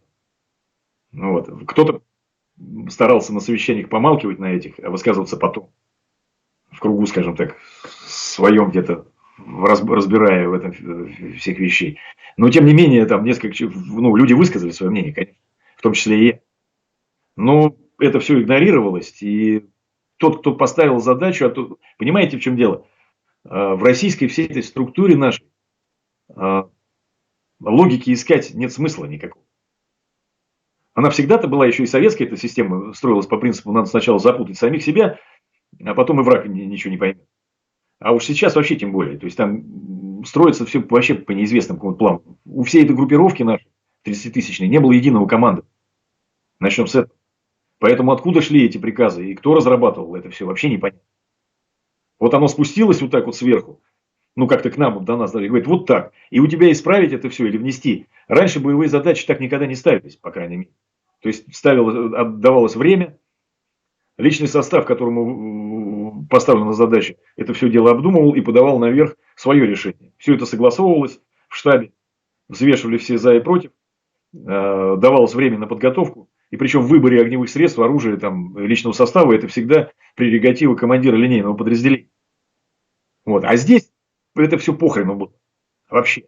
И я единственное, что ответ какой слышал, что да не переживай ты там, мы туда заедем просто. Нас там уже ждут. И этого было как бы людям достаточно, хотя по логике вещей все понимали, что кто ж, ну как, то, что мы уже оттуда, когда мы оказались в Рыжем лесу, все уже понимали, что мы не попадем в Таджикистан там, или в Сирию какую-то, то, что мы уже в Украине. Вот. И вот в этих нелепых, личный состав, вот в этих нелепых песочных разгрузках, бронежилетах и касках в этом самом, в лесу Украины, подсказывали, ну еще, знаете как, февраль месяц все-таки еще серое. Все серое, еще не распустилось, еще трава желтая. И как бы еще, может быть, это все вписывалось. Но то, что это протянется до зеленки, говорило о том, что воевать до зеленки никто не собирается в таком снаряжении. Вот. Это тоже немножко успокаивало. Потому что думаешь, ну, наверное. Плюс вот эти удары, которые начались 24-го, ракетные поражения Киева, вот эти радиационные следы от ракет и так далее, массированность, и команда на марш вперед, и шествие вот этих всех колонн, поначалу разнесли такую иллюзию, что, ну, наверное, действительно кто Вселяла надежду, Да. что это может еще произойти. Хорошо, из вот этого прекрасного плана, где вы должны были оказаться, на какой, кстати, день? На второй день вы уже должны были быть в Киеве, на этой площади развязки? Нет, мы должны, вот 24-го, мы к вечеру, 24-го, к ночи мы должны были быть уже там, на месте. Ага, окей, отлично. А теперь расскажите, что же происходило на самом деле? На самом 24 деле, числа, докуда вы смогли дойти 24 числа? до 24-го мы дошли до района, мы даже на полпути к Иваньково. Вот 30-километровая зона Чернобыльская кончилась, вот где-то. И вот там еще какие-то дачные поселки, еще какой-то населенный пункт, я забыл, слева, в стороне. В общем, это вот трасса на Иваньково, до Иваньковский вот этот вот рубеж. И там мы стали. Ну, то есть В Иваньково километров шли. от Киева, наверное, 80, а если не 100. Угу, Ну, где-то так. угу. Окей, и как потом менялись планы? А они менялись вообще как попал. Никто не понимал. Я сразу понял, что никто не понимает, что происходит. Во-первых, все перемешалось в доме Обломских, потому что кругом выставлены посты, нет управления. Тут десантники стоят. Там, причем тоже сводные группы, которые непонятно из кого. Встали на ночь там. Где-то идет бой, где-то стрельба, где-то идет обстрел, зорница видна. Вот, поступает приказ, встаем здесь. Соответственно, ты все, ну, встаешь в боевом режиме. Тебе нужно боевое охранение выставлять. А ты не знаешь вообще, кто где находится. То есть, где свои, где чужие. Где какое подразделение, какие у них там командиры. Вот. И в таких вещах Friendly Fire, там, из моего опыта, он всегда... То есть, потери могут быть еще из-за этого. То есть, ты стоишь, а посты выставляешь, а куда, кто свой, кто чужой, как вот солдату сказать, куда стрелять, да, держать сектор. Часовой обычно держит сектор, он может как делать, огнем. У него могут быть пароли, но пароли у всех разные, потому что единого управления нет, что какой-то пароль там, и потом никто не знает вообще, сколько он простоит. В общем, был бардак вот такой, и приходилось во всем этом какой-то, ну, такой, знаешь, делай как я, методом тыка все делать. В итоге где-то кто-то стрелял по гражданским. Вот. Десантники застрелили мальчишку, который любопытно, видимо, просто бегал. Вот. И только под утро мы двинулись вперед. Это уже вот было 25-го. 25-го мы пришли поворот вот этот Иваньковский. Там был буквально перед нами прошел бой. То есть впереди шли еще это самое. И встали. Был потом разбитый мост. ВСУ успели его подорвать одну опору, но вторую, значит, отбили. И по ней стали осуществлять все движение. Дальше переезжать через реку. Вот. Вот на этом перекрестке стоял кран, которым перегораживали дорогу украинцы. Его отодвинули, чтобы разблокировать движение. Там стояли подбитые наши две, которые ухандокали. Горели две машины наши, БМП. БМДХ, по-моему, и БМПХ, двое. Вот. Люди там сгорели все, убитые лежали. Военных убитых я не видел со стороны Украины. Я видел гражданских. По обочинам лежали убитые гражданские. Стояли машины гражданские, расстрелянные по бокам. Вот, и мы пошли в сторону Сосновки. В стороне Сосновки наткнулись на... Там у нас... до этого у нас бой один еще тоже произошло. Его прозвали ребята бой у свинарника. Вот, там группа, как группа. С одной стороны ВСУ постреляла, с другой и ушли. В итоге в перестрелке в этой нас задержали, но мы, наверное, часа два там потеряли. Были найдены брошенное оружие, брошенные вещи, снятые. Вот, ну, в общем, военные шмотки. В общем, группа эта отошла через трубу оросительно.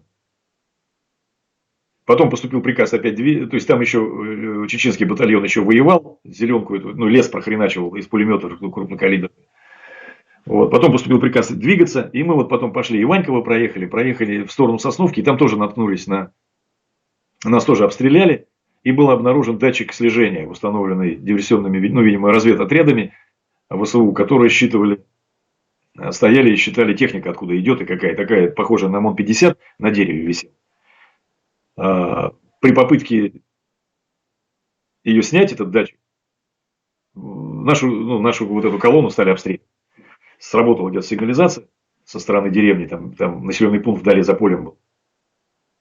Вот там еще задержка произошла, постояли. Потом, соответственно, двинулись дальше, прошли впереди, опять подбитая техника была, несколько машин было сломалось, боевых машин от дальневосточной, 36-й, по-моему, САП шел, и десантники псковчане. Их бросили, поставили на дороге на перекрестке, и в том числе сорганизовали там какой-то, значит, контрольный пост войсковой, который там стал лепить укрепрайон уже, такой оборонительный. Это вот там же в Сосновке или дальше? Это дальше, это уже поворот прямо на Кутюжанку, а здесь направо, поворот в сторону Бородянки. Ага. И мы ушли впереди, мы должны были идти на Катюжанку. Катюжанка зависла там, по-моему, в боях. И поступил приказ нас с этим развернуть. Мы пошли в сторону Бородянки. И под Шибенной деревней мы встали, значит, это, по-моему, уже под вечер мы прибыли туда.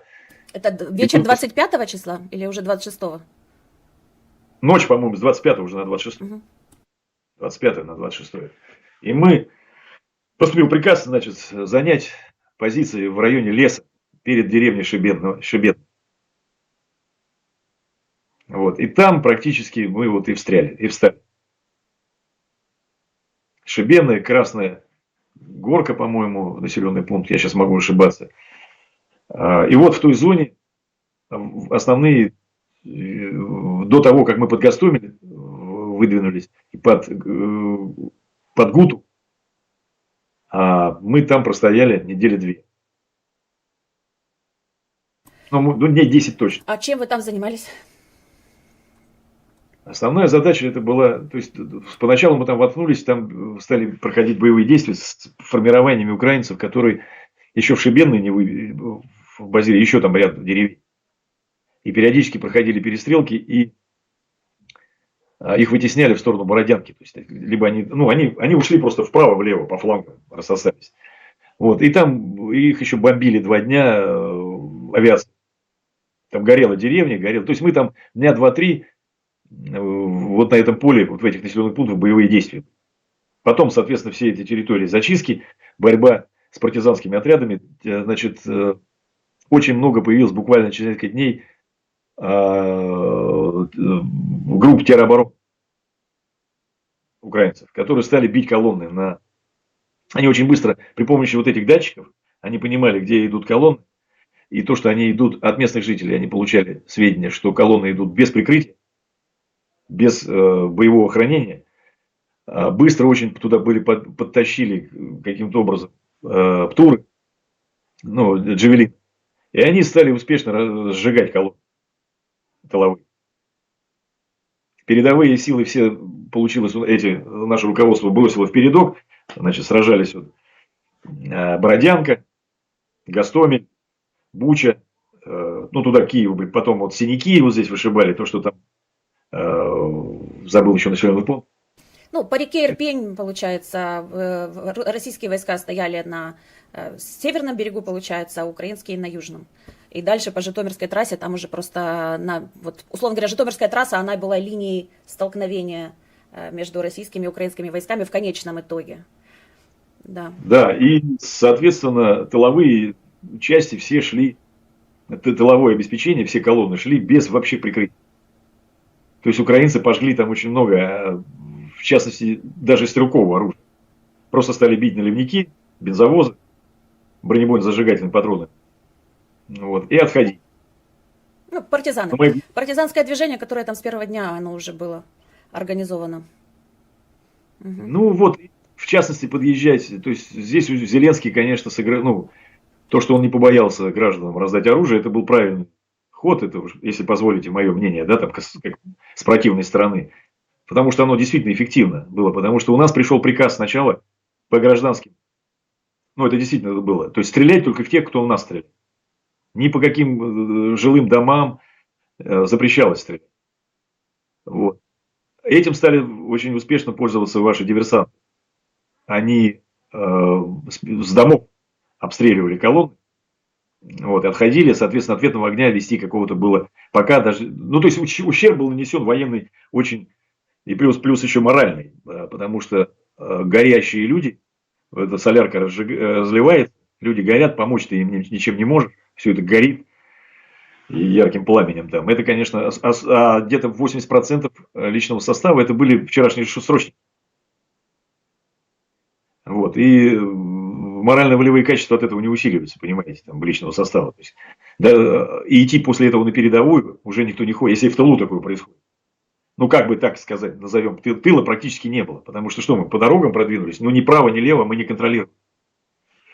Вот это так и оставалось под контролем украинских сил всех, там и диверсионных, и штатных там. То есть подразделения, которые стояли в обороне, приняли бой, они не были уничтожены.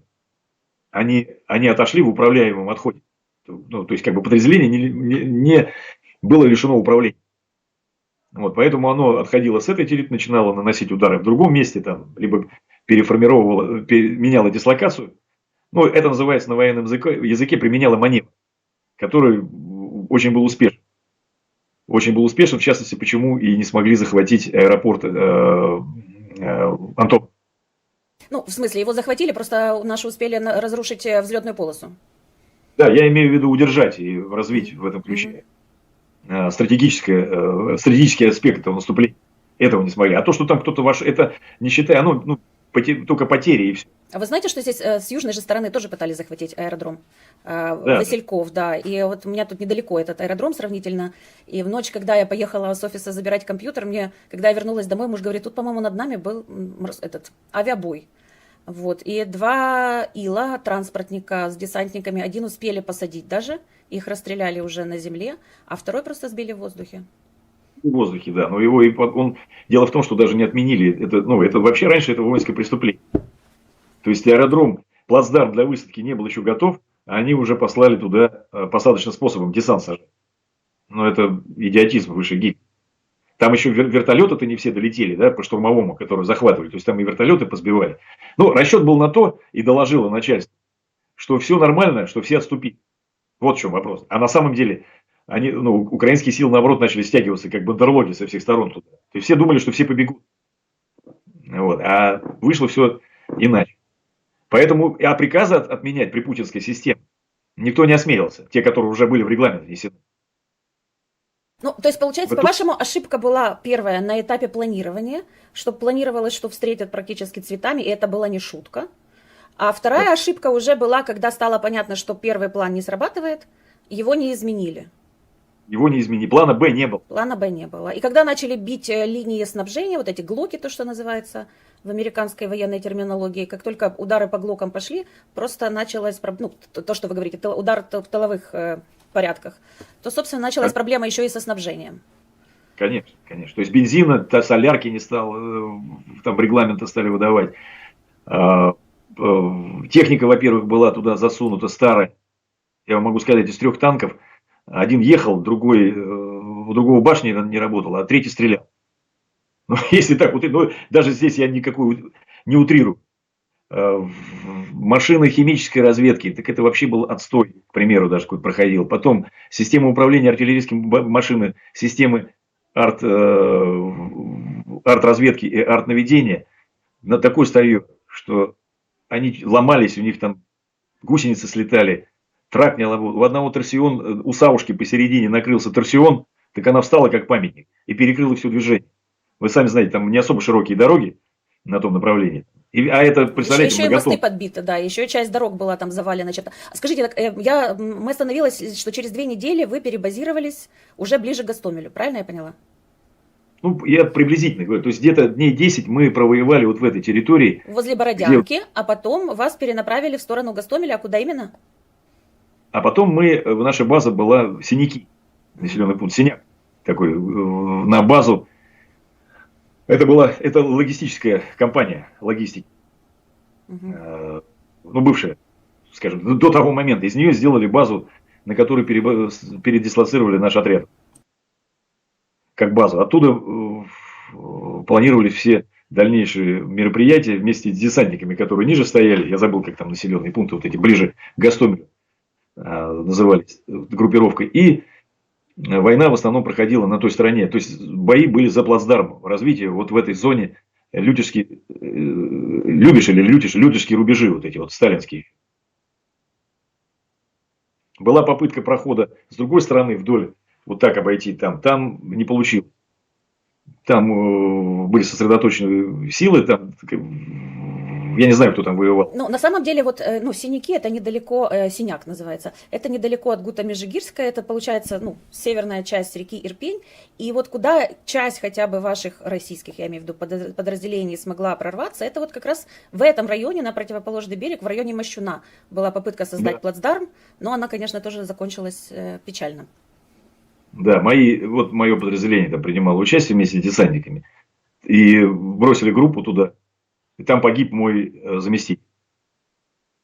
Вот, и еще несколько, ну, в том числе еще ребята, но в данном случае вот потом оттуда вытаскивали, 2 дня там он продержал, отбили там часть укрепрайона, опорников, а потом просто ушли оттуда, сдали опять эти позиции. И снова, ну, то есть ВСУ вышибли. Было невозможно там удержаться. То есть и десантники несли потери, они вообще просто дальше не пошли.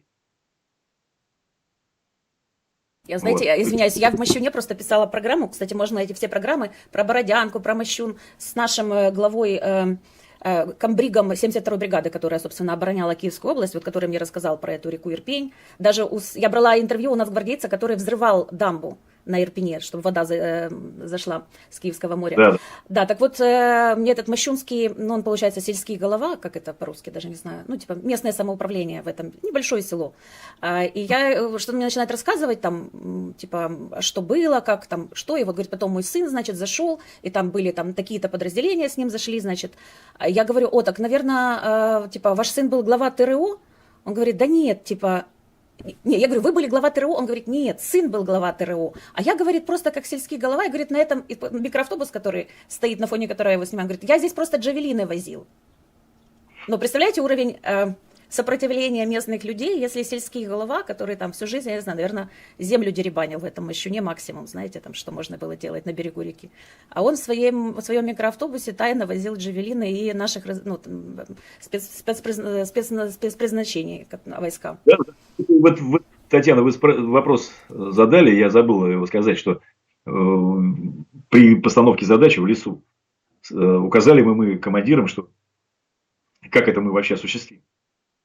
Так вот, я хотел деталь вам такой отразить. Не просто сказали, я задал вопрос, я говорю, почему вы считаете, что ну, вот этот нарратив, мы там за свою землю, мы там за... Почему вы считаете, что эти люди не будут сражаться за свою землю? Ну, откуда такая информация? Вы тогда уж доведите, скажите, почему? Насколько я знаю, в своей жизни, как бы там, ну, украинцев и с кем мне приходилось, ну, то есть, это люди такие же, как и мы, по большому счету. И такой нарратив среди личного состава, среди русских, и всех, ну, никто не сомневался в мужестве этих людей. Ну, в смысле, как, я лично никогда не делил. Моя история вся военная прошла вместе бок о бок. Мы в одном армии были с украинцами, там, с белорусами и так далее. И я никогда не видел. Я говорю, почему вы так думаете, что эти люди за свою землю сражаться не будут? И мы легко приедем куда-то там. Мы же им не гостинцы везем, в конце концов. Ну, так вот оно и вышло. Ответа у тех, кто отдавал приказы, они даже задачу, ну, в смысле, не понимали вообще, что происходит. Была скинута сверху информация, что все это достаточно легко будет сделать. Все бои будут в Киеве. А здесь армия наша пройдет, встанет на перекрестках, все заедется, проведется переворот, а на утро людям объявят, что все хорошо, у вас новый ваш любимый президент, просим любить и жаловать. Вот и все. Но... Не новые, они же, по-моему, даже Януковича куда-то привезли в Беларусь. Вы знаете, да? Слышали, наверное. Слышал, но там как бы вот И у это... нас, кстати, тоже в этот момент, прямо перед вторжением, у нас произошла странная история в одном из наших ну, в судебной системе, что в один суд попал документ о том, что вот типа Януковича незаконно свергли, хотя он сам сбежал в Россию, если вы помните, да. И, ну, и в Верховной Раде пришлось взять ответственность. И потом было уже два раза были выборы. У нас одного президента выбрали большинством голосов, второго президента выбрали большинством голосов. Уже все забыли про этого Януковича. А его притащили и в суде пытались восстановить Януковича. А так как у нас судебная система делал еще Медведчук, то вполне могла пройти, кстати, эта история. Они могли в суде, там, 24 числа, если бы вы дошли до центра Киева, условно, да, они могли бы в суде принять такое решение. Почему? Ну, вполне возможно, такой бы план. Ну да, да. Ну, я уж про их планы не знаю. Скорее всего, что-то там юридический момент рассматривался как бы очень серьезный. Потому что, с одной стороны, был Медведчук, который там внутри, как посчитали они, что он там располагает всей полнотой там и информации, и решений, возможностями решений. И Янукович, опять же, да, этот нарратив я слышал, что, ну, и я на него попал в 2014 году. Ну, действительно, с точки зрения, ну, типа законно, хотя я к нему относился, я понимал, дело в том, что я тогда работал за границей, и с украинцами, с выходцами из Украины, с людьми, которые также в нашем коллективе работали, я честно на эту тему говорил, я знал как отношение там, народа к нему. И, то есть, я разделял аспект в том, что человек поставлен, ну, то есть, на своей должности находится. Но, типа того, что, понимаете, как подавалось вот в войсках или вот в нашем коллективе, в ветеранском, да, там, подавалось как? Ну, это удар по государственности любой страны. Ну, нельзя так, там, могли бы же как-то там. И Путин это же тогда озвучивал. И на это могу честно сказать, я купил. Вот, ну, я сейчас, мне это чудно сейчас самому даже себя. Вот я, наверное, сейчас бы я, встретив себя того, ну, я бы сказал, ну, ты идиот. Ну, тогда это вот, понимаете, как, это вот система такая была. Я много часто анализирую, поэтому почему. Чтобы вам проще было понять, вот представьте, в какой-то момент, там, условно говоря, типа а-ля новый Пригожин доходит до Москвы. В этот момент Путин улетает в Пекин. Остается парламент, которым, ну, как бы страна же не может быть без управления. И у вас наверняка тоже в России такая же система, что если с президентом что-то случается, то есть там какие-то заместители, да, там премьер-министр, но у нас премьер-министр сбежал вместе с Януковичем, Азаров сбежал тоже там в Москву.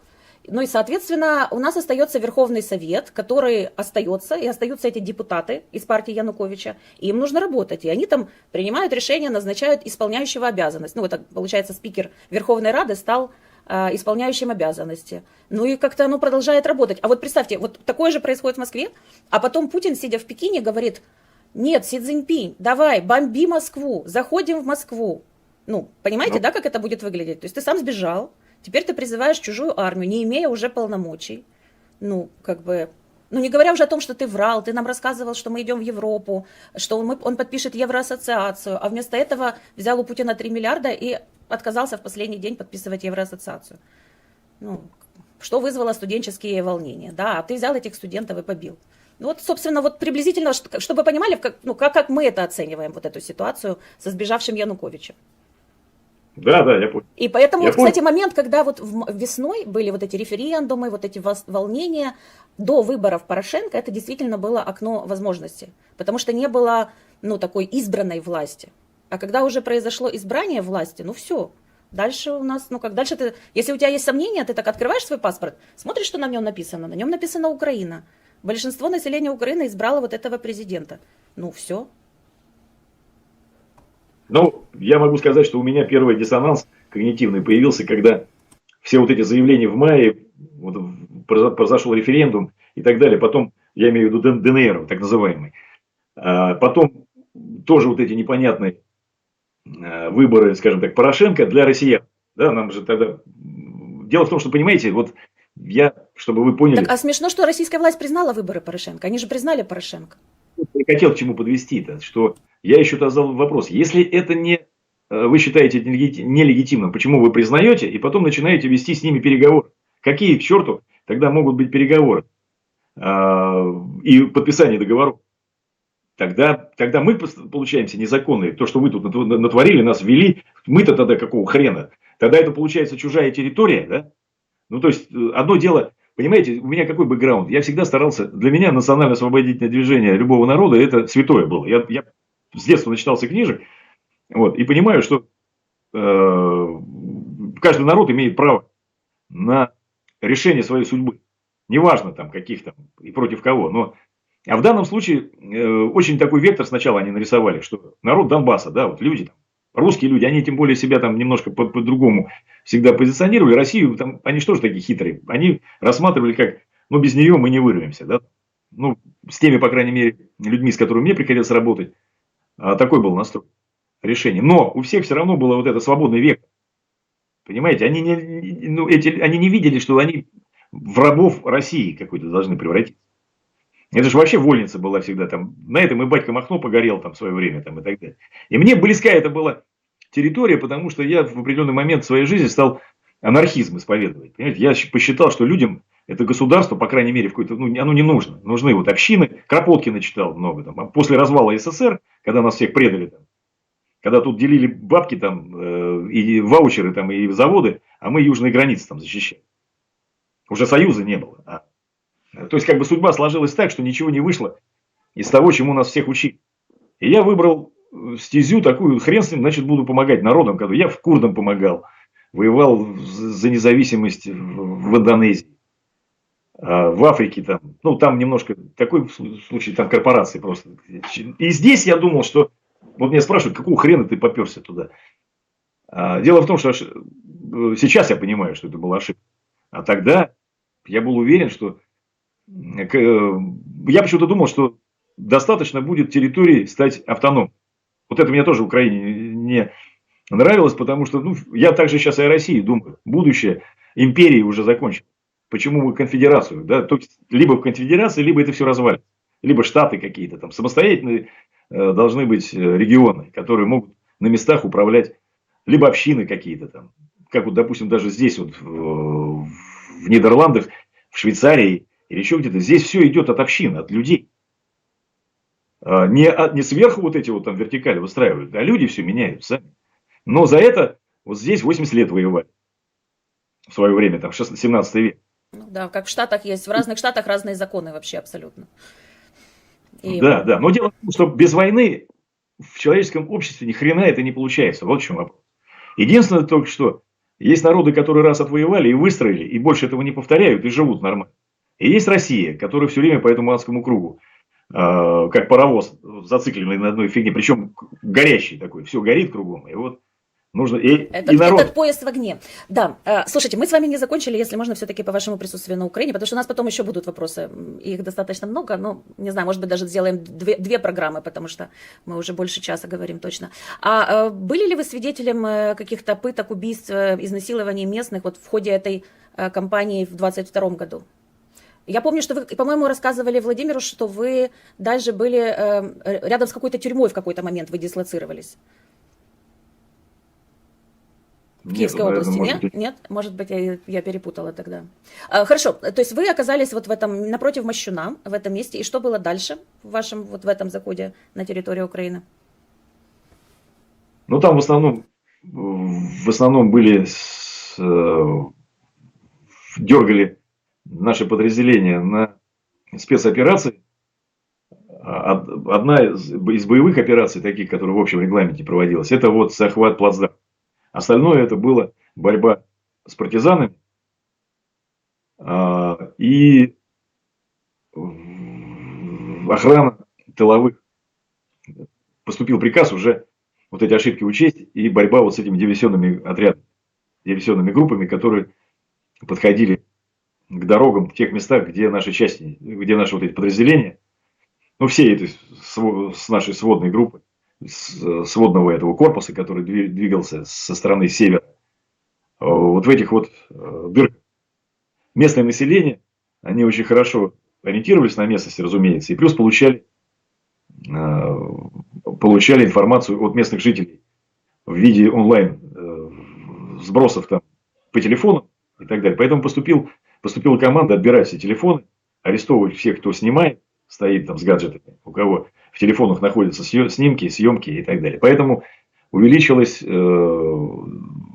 число людей, То есть мы с одной операции возвращаемся, а меня вызывает командир и говорит, привезли плен. Я говорю, каких плен? То есть тех пленных, которых мы в боях захватывали, они все сразу в контрразведку попадали. То есть их сразу передавали. Вот, в каких-то, это либо военные, либо вот члены специальных групп, которые наносили удар. А вот тут гражданское сословие, которое работало в своих же населенных пунктах, оно попадало, их стали привозить, в том числе и к нам. Их еще куда-то возили, там, разумеется. Но вот командир группировки нашей, это генерал Рязань такой, Свит фамилия, он приказал, ну, лесник, видимо, перед ним выслужился там, и их стали передавать нам. Вот, их стали туда сначала привозить, в штаб. Он там немножко севернее от нас находился, в лесу. И их стали передавать нам. И меня пытались сделать тюремщиком, вот этих людей. Я вообще, ну, как бы я говорю, мы-то вообще-то разведчики. Нафига, ну, нас мазать-то такой хреновню. Вот. Но тем не менее он сказал там, вот это на 2 дня. Всего пару дней. Просил, типа, командир нашей группировки, вот он там как бы назначен нашего направления, генерал-майор Свит. Это бывший командир 10-й бригады спецназа. Рязань позвонил. Ну, хрен с ним. Тем более, когда я вошел, значит, к нашему помещению, иду, и во дворе рядом с нами там снайпера стояли, еще там какой-то личный народец. И привезли этих пленных, ну, и сначала одного мужичка, потом другого, и их стали избивать. То есть, кому не лень, их начали там. Это обычное явление. Поэтому вот эта вот вещь, которую показали по телевизору, там ухо таджику там резали и так далее, это нормальное явление в нашей вот таких структур.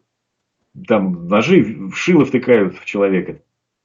Причем не разобравшись еще. То есть вот эти вот часы, первые часы плена, это самое страшное, пока ты не попадаешь пока человек не попадает к каким-то структурам, которые имеют и навык, и задачи по допросам, и так далее, и все-таки там ограничены какой-то моралью.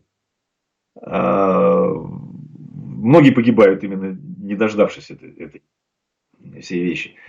Поэтому я решил, как бы хрен с ним, раз, ну, по крайней мере, я этих людей забрал себе и как бы защитил их от этой, потому что они находились прямо на земле, за помещениями, там, за забором, там, просто на улице, и связанные. И каждая наша скотина, не понимая, что не надо себя, ну, иди сражайся на поле боя, раз уж если даже ты пришел. Мое подразделение придерживалось такого постулата.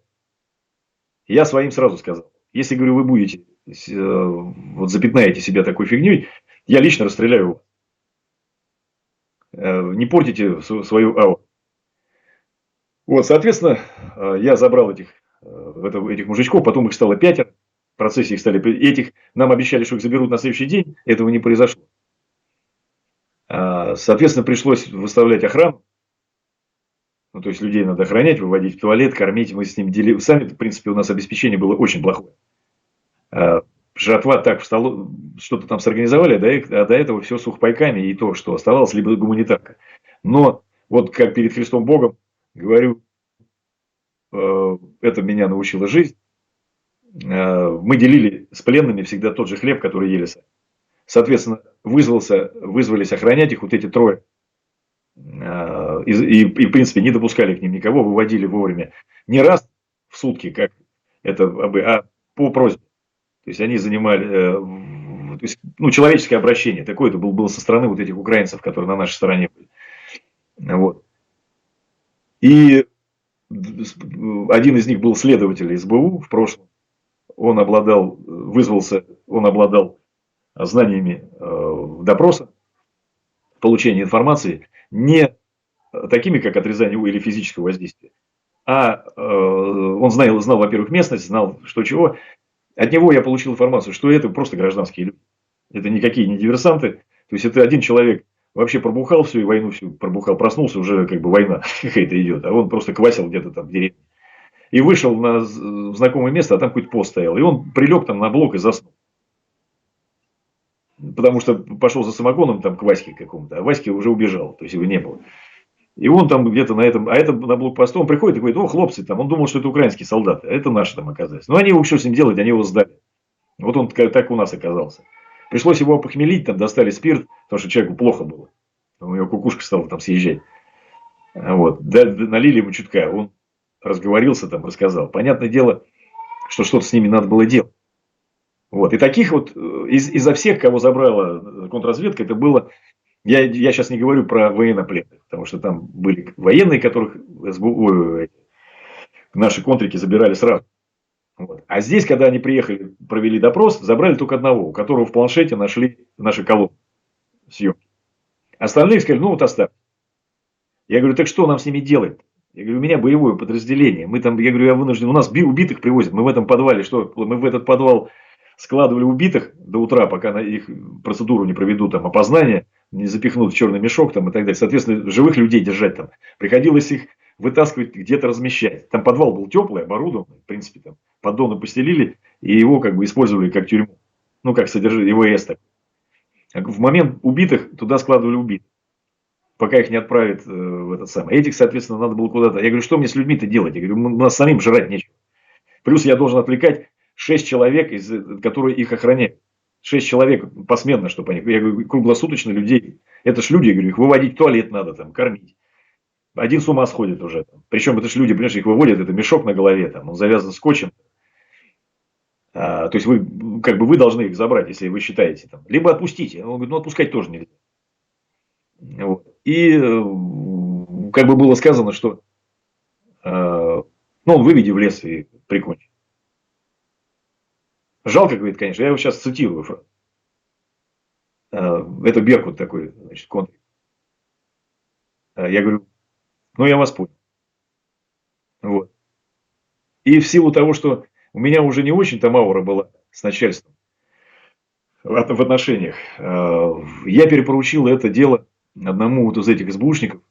Причем я вам честно могу сказать, хоть он и на нашей стороне, как бы был для вас он враг, но эти люди очень к своим соотечественникам относились по-человечески. Вот. Я ему пошутил, я говорю, ну что, нам придется их расстрелять. Его перекосило все. Я говорю, да ладно, я шучу. Я говорю, просто давай-ка изобрази, что надо людей просто отпустить, вывези куда-то. Вот. Потому что это бесперспективные люди, там, нам нужно до скончания века их придется охранять.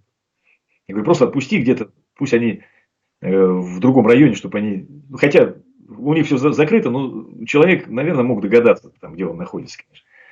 Вот, ну, там объяснить, сказать, пусть уходит. И мои люди их отпустили. Ну, вот эти вот, как бы, отвезли, развязали, извинились и отпустили. Я после этого вместе с определенным личным составом покинул территорию, то есть нас записали в петицию, я написал рапорт. Ну, в смысле, я высказался там перед командованием, меня вызвал командир отряда, сказал, что... А это уже в каких числах приблизительно было? Конец марта? Да, это конец марта. Угу. С марта. Это как раз вот в этот промежуток времени я уже конфликтовал и с командиром батальона тактической группы «Волком». Плюс к тому, что мне поступила информация, что меня хотят обнулить. Даже по ходу делалась засада на наш автобус, который прошел по рации. И должно было инсценировано быть, как будто наш ДРГ противника расстрелял. Вот. А это были ССОшники. А зачем это им нужно было сделать? Ну, там ряд. Это отдельная тема. Это надо сейчас я вам еще на час рассказывать. И мы просто поехали, поменяли машину и поехали на другой машине. Что нас и спасло. Вот. И, соответственно, многие из моего коллектива поняли, что мы окунулись в дерьмо. И что с него как-то надо выходить. Меня вызвал лесник к себе, объявил, что я больше не командир, исполняющий обязанности там, другого типчика, там, который уже доносы там, на меня катал. Вот. Я говорю, ну хорошо. Я написал рапорт. И с группой, в том числе несколько командиров моих подчиненных, которые тоже написали рапорта. И бойцы там, из наших сводных, ну, с нашего батальона, с нашей роты, с нашего отряда тоже последовали моему примеру. Мы сдали оружие. Я собрал в том числе оружие убитых, все, которое у меня в кубрике там хранилось, погибших ребят. приборы, которые за мной числились, значит, прицелы и так далее. Все на мое подразделение, которые были записаны на меня. Я не передал там типчику, который на мое место там заступил, а сдал в службу РА. Вот. И после этого нас посадили на автобус, отвезли в лес, в район, где приблизительно место дислокации, где на тот момент еще штаб располагался, штаб части нашей группировки, вот, и тыловая служба.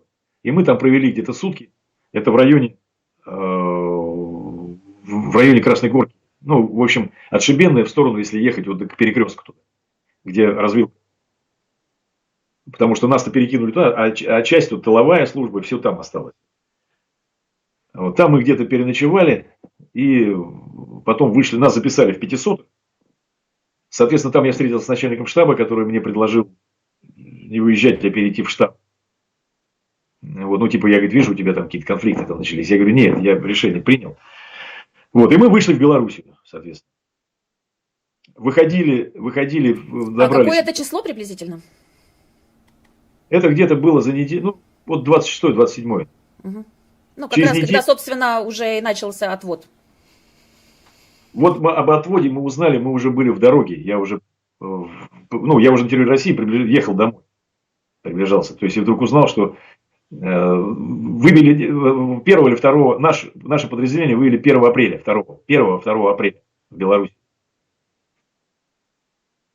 Вот. И, соответственно, выходили мы, у нас было убеждение, потому что ко мне ночью в кубрик, еще мы когда были там на базе, один из моих командиров заглянул и говорит, нас обнулят по дороге. Все это замаскируют под... Рязань, кстати, любители, это было фигни, и от других потом подразделений, которые также выходили, которых подставляли, которые понимали, что они сейчас там погибнут, они потом самостоятельно принимали решение на маневр и уход из зоны боевых действий. Их объявляли под расстрел, да, их должны были на каких-то постах там расстреливать, но информация приходила, как всегда, с задержкой. Это свойственно в нашей армии. То есть, то связь не работает, то кто-то проспал, вот это невыполнение своевременности приказа или рвение какого-то в этом деле, оно спасает людей. В частности, мы ехали без оружия оттуда и набрали гранат с собой, то есть для последнего боя. Вот. И это вот я вам к тому, что насколько утопично и бредово вот это вот, что замутили с этими таджиками. Что таджики, ухреначив такой теракт, вот, как бы потом спокойно ехали без единого патрона, там, без оружия, где-то бросили и выдвигались по территории. Мы даже, выходя от своих, без оружия, понимали, этого делать нельзя. Ну, потом мы выкинули эти гранаты, то есть никто, конечно, на нас никакого покушения не сделал. Я уж не знаю, по какой причине, скорее всего, безалаберность определенная. Просто не сумели, не смогли, и что-то не получилось. Или кто-то где-то дал заднюю. Потому что оперативную информацию я получал, там и меня должны были обнулить, где-то на границе там, и так далее.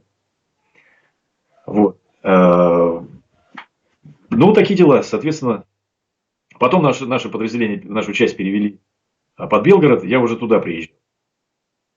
Получать расчет, там, увольняться, писать рапорта, объяснительные там, и так далее. У меня еще есть несколько вопросов по поводу ЧВК, вообще ЧВК и, в принципе, ЧВК «Вагнер» особенно. Ну, первый вопрос, кто финансирует ЧВК в Российской Федерации? Вот Путин же заявлял официально, что ЧВК «Вагнер» полностью было профинансировано из бюджета. В принципе, так и есть, и по другим ЧВК тоже, скорее всего. Ну, конечно. Другие ЧВК, которые встали в строй после Вагнера, это, в принципе, не ЧВК. Да и Вагнер тоже, это не частная военная компания. Если подходить к этому как по закону аутсорсинга. То есть сравнивать, что это частная военная компания. Ну, то есть это замаскированное под частную военную компанию реальное подразделение ситуации Вагнера, главного разведывательного управления, да? Да, совершенно верно. Просто с учетом того, что финансирование можно вести параллельно, отдельно от структуры общего бюджета там, Минобороны. То есть из Минобороны часть, а остальное идет в обход всего этого дела. Никто это и напрямую, непосредственно, конечно, от Путина. Угу. Понятно. либо... Так, а как вы, извините, я хотела еще уточнить, а как сейчас вот выполняются гарантии перед участниками ЧВК? Потому что были вроде как случаи, когда ему отказалось выплачивать деньги, говоря о том, что это типа Вагнер, обращайтесь к ним. Вы не Ну, слышали? ну, здесь ничего сложного нет, понимания. Дело в том, что в российской армии, особенно вот это Министерство обороны Шойгу, вот эти замутки, они очень выгодны, потому что это такая процедура воровства бюджета. То есть очередная статья, где можно наживаться вот в этой системе во всей. Причем стоит она должна стоять на каких-то китах. И эти киты – это прослойка вот всяких командиров, которые аффилированы с руководством вышестоящей. Такая как бы, я называю это глубина вот этой коррупционной схемы всей в России. Она присутствует во всем. Во всей. То есть наверху стоит пахан со своей системой, вот этими 4 кланами. Потом идет обслуживающий значит, аспект, который поддерживает это, он должен на чем-то стоять. Вот. И потом конгломерат всей системы вот этой вот, который служит этой всей тени. Ему нужно кидать кости какие-то.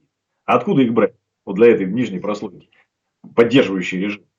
Это обман, воровство нижестоящих. То есть вот этого пипола, вот этих лохов, как в бандитской структуре, в мафии всегда, то есть народ оценивается как лохи, с кого грабить, да, откуда брать вообще бабло.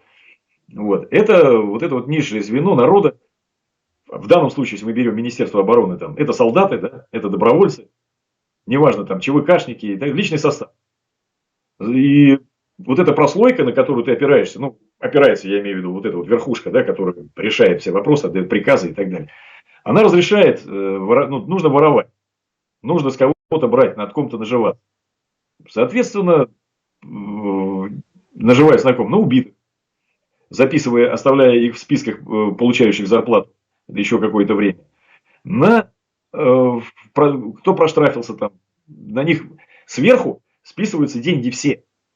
А те, которые доходят до низов, это это уже вот этой прослойки решать, кто нужен. Это, кстати, в ЧВК Вагнер такая фигня была всегда. Там линейный командир и те, которые решают судьбы людей непосредственно на местах, они часть людей выкидывают из этой вот, значит, солнечной системы получения зарплат. По малейшему, то есть ихняя, скажем так, кормовая база, это вот такие вот люди, которых надо наколоть, обмануть. И это все поставлено на поток, на режим. В этом есть и слабость еще, как бы, он на этом, как бы эта система на этом и разрушится.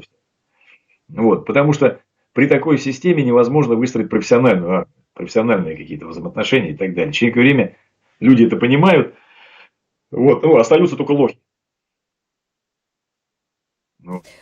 Такой еще вопрос. А почему, по-вашему, все-таки Пригожин остановил свой марш на Москву? Он что, не понимал, что его убьют? Но здесь у вас в вашем вопросе 2 вопроса. Первый вопрос, почему остановил? Вот. Почему остановил? Потому что у него и плана такого нет. У Пригожина. У него, во-первых, это человек, который вскормлен, и он служил, честно, в принципе, служил вот этой системе. Он не человек системы, но он ей служил. Он был поставлен, и до того момента, пока он сам не разобрался, что с его даже точки зрения это такое дерьмо, что с этим надо что-то делать, да, он был полезен системе, его использовали. Пригожин на самом деле действительно талантливый человек, жестокий, коварный, со сломанной психикой, да, там, зэка, отсидевшего тяжелые там 10 лет в зоне советской, по такой статье, завербованный в КГБ, то есть действительно, человек прошел действительно такую школу с различными знаками. Вот. Оттого у него и такая жестокая натура. Но тем не менее, он служил этой системе. Исковерканно понимая, конечно, ее, там, вот эту родину, значение там, и так далее. Там, родина для них всех бабки, деньги, выгода там, и так далее. Вот. А мафиозной, скажем так, структуре. И он никогда бы не... то есть он не шел туда ее свергать. То есть это не революционер. Для того, чтобы быть революционером, у тебя должна быть какая-то идея, идеология противоположная. Он работник систем, работал на систему. И его, извините меня за такое грубое слово, его просто запидорило, что он тут мешками кровь проливает, правда чужую, а его пытаются выкинуть из системы. Он своей как бы потом и кровью заработал вот этот авторитет на хозяина, а его отодвинули, выкинули и пытаются ликвидировать. Дело в том, что за кадром осталась такая вещь. Ему поступила информация, что его летят ликвидировать. Он знал это. Он на самом деле не глупый человек. Он хорошо понимал, что все это может хреново закончиться. И подготовка к такой операции он начал еще за год до этого. Ну, по крайней мере, за полгода. С Владимиром Осечкиным мы, когда начали работать, там, назовем, скажем так, по этому проекту, по разоблачению всех этих вещей, я ему рассказывал, давал информацию от людей, вернувшихся из Африки, которые на детекторе лжи, на полиграфе проверяли и работали по ним по возможности их использования в войне, в боях на территории Российской Федерации. То есть система допроса... То есть, подождите, Вагнера, система российской власти проверяла их сотрудников на то, могут ли они участвовать в войне на территории Российской Федерации. Правильно я поняла? Точнее, служба безопасности Вагнера. Вагнера, угу, я поняла. Да, служба безопасности Вагнера, которая работала на Пригожина был позывной первый. Вот. Это позже выяснилось, что первый был Путин. Как бы. Вот. Служба безопасности ЧВК Вагнер работала, вопросники были все составлены так, подразделения, когда прогоняли через полиграф, готовы ли они, какие у них морально-волевые качества, отношения к этому всему, то есть способны ли они будут воевать на территории России. Это мне рассказывали непосредственно люди, которые отвечали на эти вопросы. Вот. Это проходило, дай бог память, лето, где-то лето, да, 22 года. Лето 22 года. Вот. Плюс распоряжения, все, которые раскидывалось, даже тот же Седой, потом позже, все эти бумаги, рапорты, договоренности, они с зимы были подготовлены. И про многие подразделения, и про многие части, которые стояли на этих маршрутах, командиры их, Пригожин знал, что сопротивления оттуда не будет никакого. Вот то есть такие отходы пути себе. Отсюда вытекают и вектора, почему он себе паспорта готовил, вот эти фотографии, как он там бороду где-то приклеит и так далее. Он отходы себе готовил задолго. Поэтому даже еще, наверное, раньше, потому что смены фамилий, приближенных к его охране, и людей, которые работали с ним в Конкорде и были так или иначе связаны со всей структурой Конкорда, и плюс подразделением, юридическим подразделением, которые подписывали международные какие-то контракты, эти люди меняли фамилии. Я сейчас уже не помню, то есть Пригожины появлялись на разных звеньях, прям однофамильцы полные, Пригожин Евгений Викторович. Вот. Без изменений, конечно, внешности, но закрутка такая вела. Ну, то есть он готовился к отходу, да, и поэтому... И вот это, именно тогда это произошло. Просто тогда, в тот момент, собрались все вот эти вот, знаете как, почему происходит гроза, да, там, в определенный момент, раз, и гром и молния. Статическое напряжение. Именно в этой точке. Вот. Оно должно было в мае еще произойти. Но случилось в июне по той простой причине, что всем этим руководил Патрушев. Вот этот клан-охранитель использовали Пригожина для достижения определенных целей. Для того, чтобы смести, немножко подприжать клан технократов, к которым относится и Шойгу.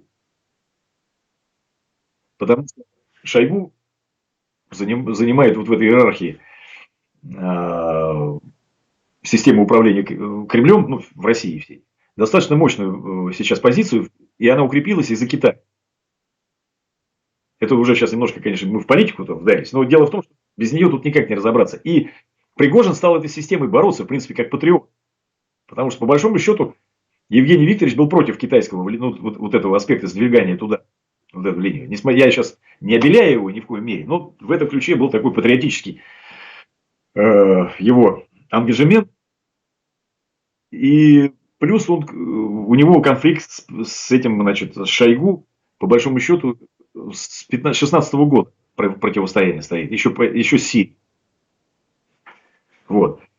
И, разумеется, вот это вот 23-го года его отодвигание на задний план, не пускание его никуда, где-то он там, значит, стоит там с бумажками, трясет, и, как обычный смертный, его никуда не пускают. Ну, то есть, вот эти, вы думаете, эти истории про то, что мины у него по дороге на выходе из Бахмута закладывались, что потом их, ну, как это называется, место дислокации в Луганской области обстреляли, это все, скорее всего, правда? Ну, то есть, их пытались обнулить. Насчет обстрела не знаю, ничего не могу сказать, потому что с человеком, с которым я разговаривал, он говорит, какой-то странный. А он был на этом месте, ну, как бы, грохот был, да, какие-то взрывы, но, говорит, скорее всего, это была имитация. Но это, тем не менее, не умаляет вот этого факта, что ему пришла информация о его ликвидации. Может быть, это его больное воображение было, а может быть, это тактический ход. Такой, чтобы как-то себя решить и сыграть, сказать, вот они. Ему пришла информация. Дело в том, что оперативную информацию же озвучить не можешь. Вот меня летят убивать. А лучше сказать, по мне нанесли удар. Уже. То есть, опередить эту ситуацию. Почему они сбили вертолет? Штурмовой вертолет, ну, в смысле, десантный вертолет был сбит. Никто его там... там летели ССОшники. Вот. Почему ПВО было проведено в боевую готовность именно это вы имеете в виду, когда вот уже они шли этим маршем, они сбили вертолет, там же еще самолет они, по-моему, сбили, командный центр даже умудрились сбить на каком-то Иле-22. Да. Почему ПВО было проведено все в готовности и так далее? Потому что прошла информация, и именно шло это от охранителей вот этого клана, которые использовали Пригожина и все ЧВК Вагнер для устрашения Путина, ну, как бы, режим. Здесь же, знаете, как, вспомните 90-е годы, и у вас, и у нас в России было что? Две банды доят какого-то коммерсанта. Одна банда кошмарит, другая спасает. Вот здесь Патрушевская банда выступила в роли и кошмариков, и спасителей. Путин-то пересрал капитально этого всего дела. Вот, потому что он был глубоко уверен, что если его предал, как он считает, такой человек, которому скормил в свои руки Пригожин, которому такие бразды правления отдал, и в военном плане, что он сметет чертовой бабушки все. А он и реально бы смел. Но Патрушеву, мы сейчас условно говорим, Патрушев не один, да, это группировка, или назовем их охранители, давайте будем называть. Охранители, вот эти ура, патриотические такие силы, которых не устраивает их положение, что их отодвинули туда губернатором куда. То есть, там, понимаете, как клан здесь устроен. Губернатор это так, вот эти шавки, которые кормятся там, нижний слой вот этой элиты российской. И Патрушева туда отодвинули, с этим СБ там и так далее. А ему нужно, он хочет вернуться обратно назад, потому что именно он Путина приводил к власти в свое время. Именно его вот эти вот демонистические, значит, как это сказать, мероприятия по взрывам домов, вот это все что создали имидж матча такого спасителя российского, русского народа Путину. Это все дело рук. Патрушев вообще и карьеру-то свою сделал на этом, что он студентов сажал по доносам. Нахреначил больше всех, поэтому в Питер там попал. И в Питере там потом продолжался этим делом, что там этих самых студентов захреначивали из-за того, что они там дисками торгуют там, и так далее. Такой легендарный борец с западными ценностями.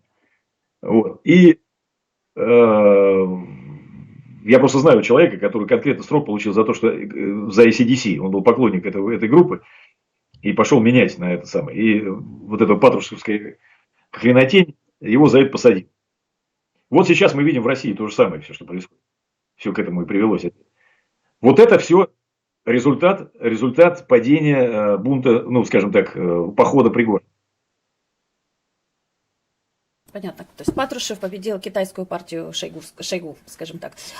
Такой вопрос. А вы, когда были в Редуте, или вообще даже когда в любой ЧВК были, кроме вот той истории, что вы сказали, что вы ушли тогда из Вагнера, выполняли ли вы еще какие-то задания по ликвидации неугодных в Российской Федерации или на территории других стран? Нет. В основном, когда я работал и в западных ЧВК, и тогда там сводилось все в основном работы ну, к охране и ответным мерам. То есть это режимы поддержки. А Редут работал и в Афганистане, и работал в Ираке. Вот, и все время это были какие-то официальные подряды, либо обучение личного состава армии, либо защиты каких-то официальных структур. В частности, мы вот генерала одного охраняли, бывшего генерала, который стал баллотироваться на губернаторство там, определенной земли, а против него там велись определенные действия, его хотели ликвидировать. И чтобы утечки информации не было какой-то там, значит, в охрану нужна была какая-то структура иностранная. Ну, то есть не местные, чтобы были. Вот сейчас в основном это такое вот. Либо боевые столкновения, но обычно это когда на тебя нападают, а ты только отвечаешь. Такой еще вопрос. Вы один из наиболее высокопоставленных российских военных, который покинул Российскую Федерацию и открыто выступили с важными разоблачениями. Важность даже подтвердили у нас в Украине. Но чем вам конкретно помог Владимир Осечкин и ГУЛАГу.нет, и как бы вы его работу охарактеризовали? Ну, я, если позволите, отвечу общем. Не буду в детали вдаваться, как именно мне помог Осечкин, потому что он помогает другим людям. Да, и я надеюсь, что и дальше будет помогать. Помощь еще людям нужна. Что-либо там рассказывать, какие-то детали. В эфире, думаю, это не надо. С этой точки зрения. Чисто, это знаете, как, давайте мы расскажем, как мы боремся, как мы будем атаковать врага. Вот. А с точки зрения, единственное, что скажу, морально, здесь, я не хочу сказать, что я прям с ним во всем согласен, да. У нас с точки зрения по многим вопросам с Владимиром расходится. Но то, что он мне дал поддержку очень большую и в психоморальном виде, в каких-то вещах, что есть такая структура, есть такой человек и готовый помочь во многих вопросах, в том числе материально, где нужно решить, что, я имею в виду в вопросе таком, что-то надо, несомненно, ты когда куда-то перемещаешься, что ты делаешь, не всегда у тебя получается воспользоваться своими счетами, там, своими там. Не всегда у тебя в этот момент, когда ты куда-то бежишь, у тебя на руках деньги, да, там есть. Потом это все, на все тебе нужно время.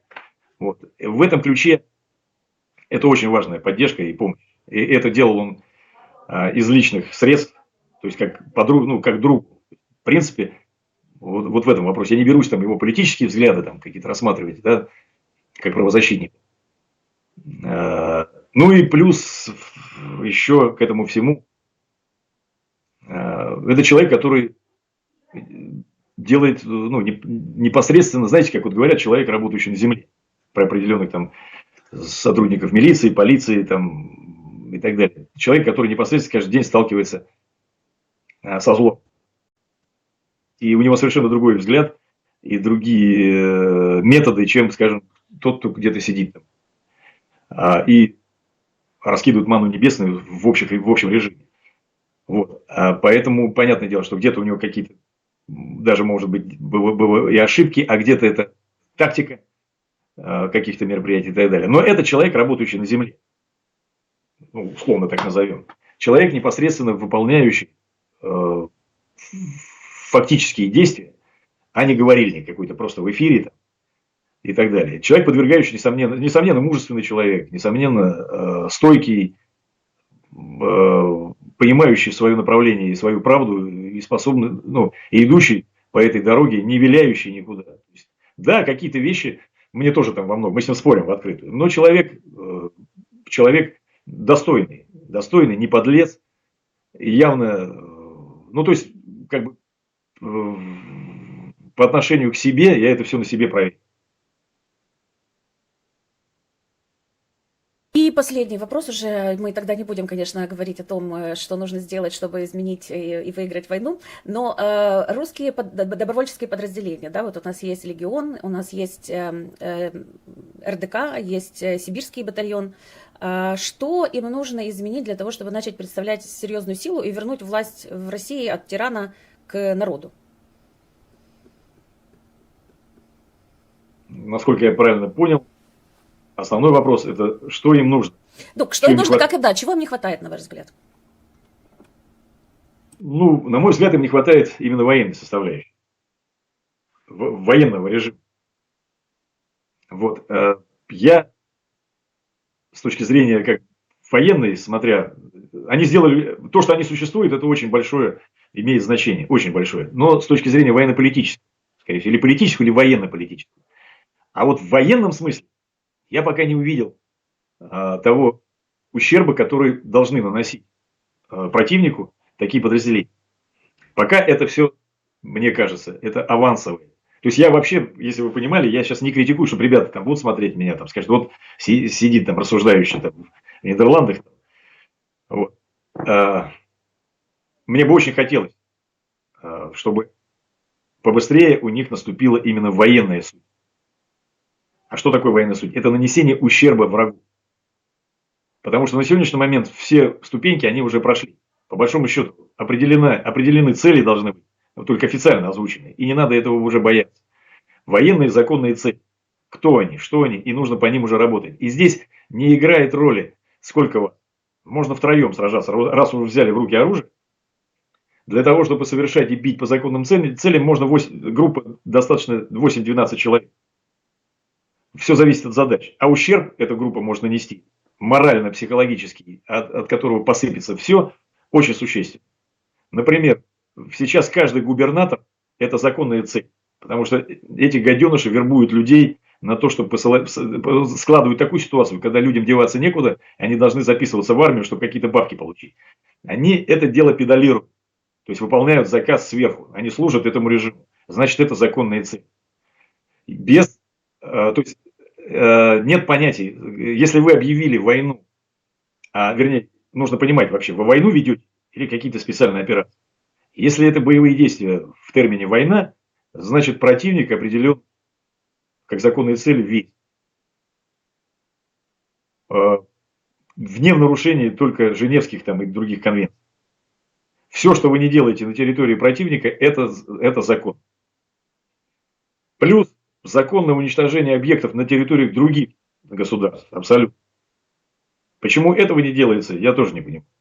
А на этот ресурс большой не нужен. А ущерб от этого очень серьезный. Вот эта методика рассеивания, не методика, тактика рассеивания, очень хорошо применяется всегда повстанцами. В частности в Ираке. Даже против такой сильной армии, как США и коалиционные силы. И я сам лично видел там результаты действий людей из Аркауи, которые воевали очень умело. Почему здесь не применяются такие методы и такая тактика, не знаю. То есть надо просто переходить к делу. И понятное дело, что сейчас личного состава не хватает, есть определенные сложности и так далее. Но уж создать отдельные группы, которые могут наносить вот такой ущерб врагу, я думаю, что это не сложно. Все данные у них для этого есть. Есть база на территории Украины, есть поддержка, то есть, я так понимаю, от ГУР и так далее. Вот. И если это игра в какие-то там вещи, там, и типа рассказ, но пора наносить ущерб. Вот. И как бы, по большому счету, вся та система, она выстроена из сукунов и коррупционеров. Вот нужно вышибать не воинов и настраивать воинов именно против тоже этой системы. Что сделал Путин хитро в 2007-2008 начал делать? Потому что в тот промежуток времени все воинство российское, патриотическое, оно было против него настроено, против этой власти. Но всей этой верхушке удалось обмануть ветеранское движение, обмануть патриотов, на самом деле, настоящих России. Пересажать половину, либо убить к тому времени уже. Вот. И исковеркать сознание людей, те, которые вдруг увидели, что вот в русском человеке есть такое, надо показать врага. Вот показали украинцев, надо туда выплескивать.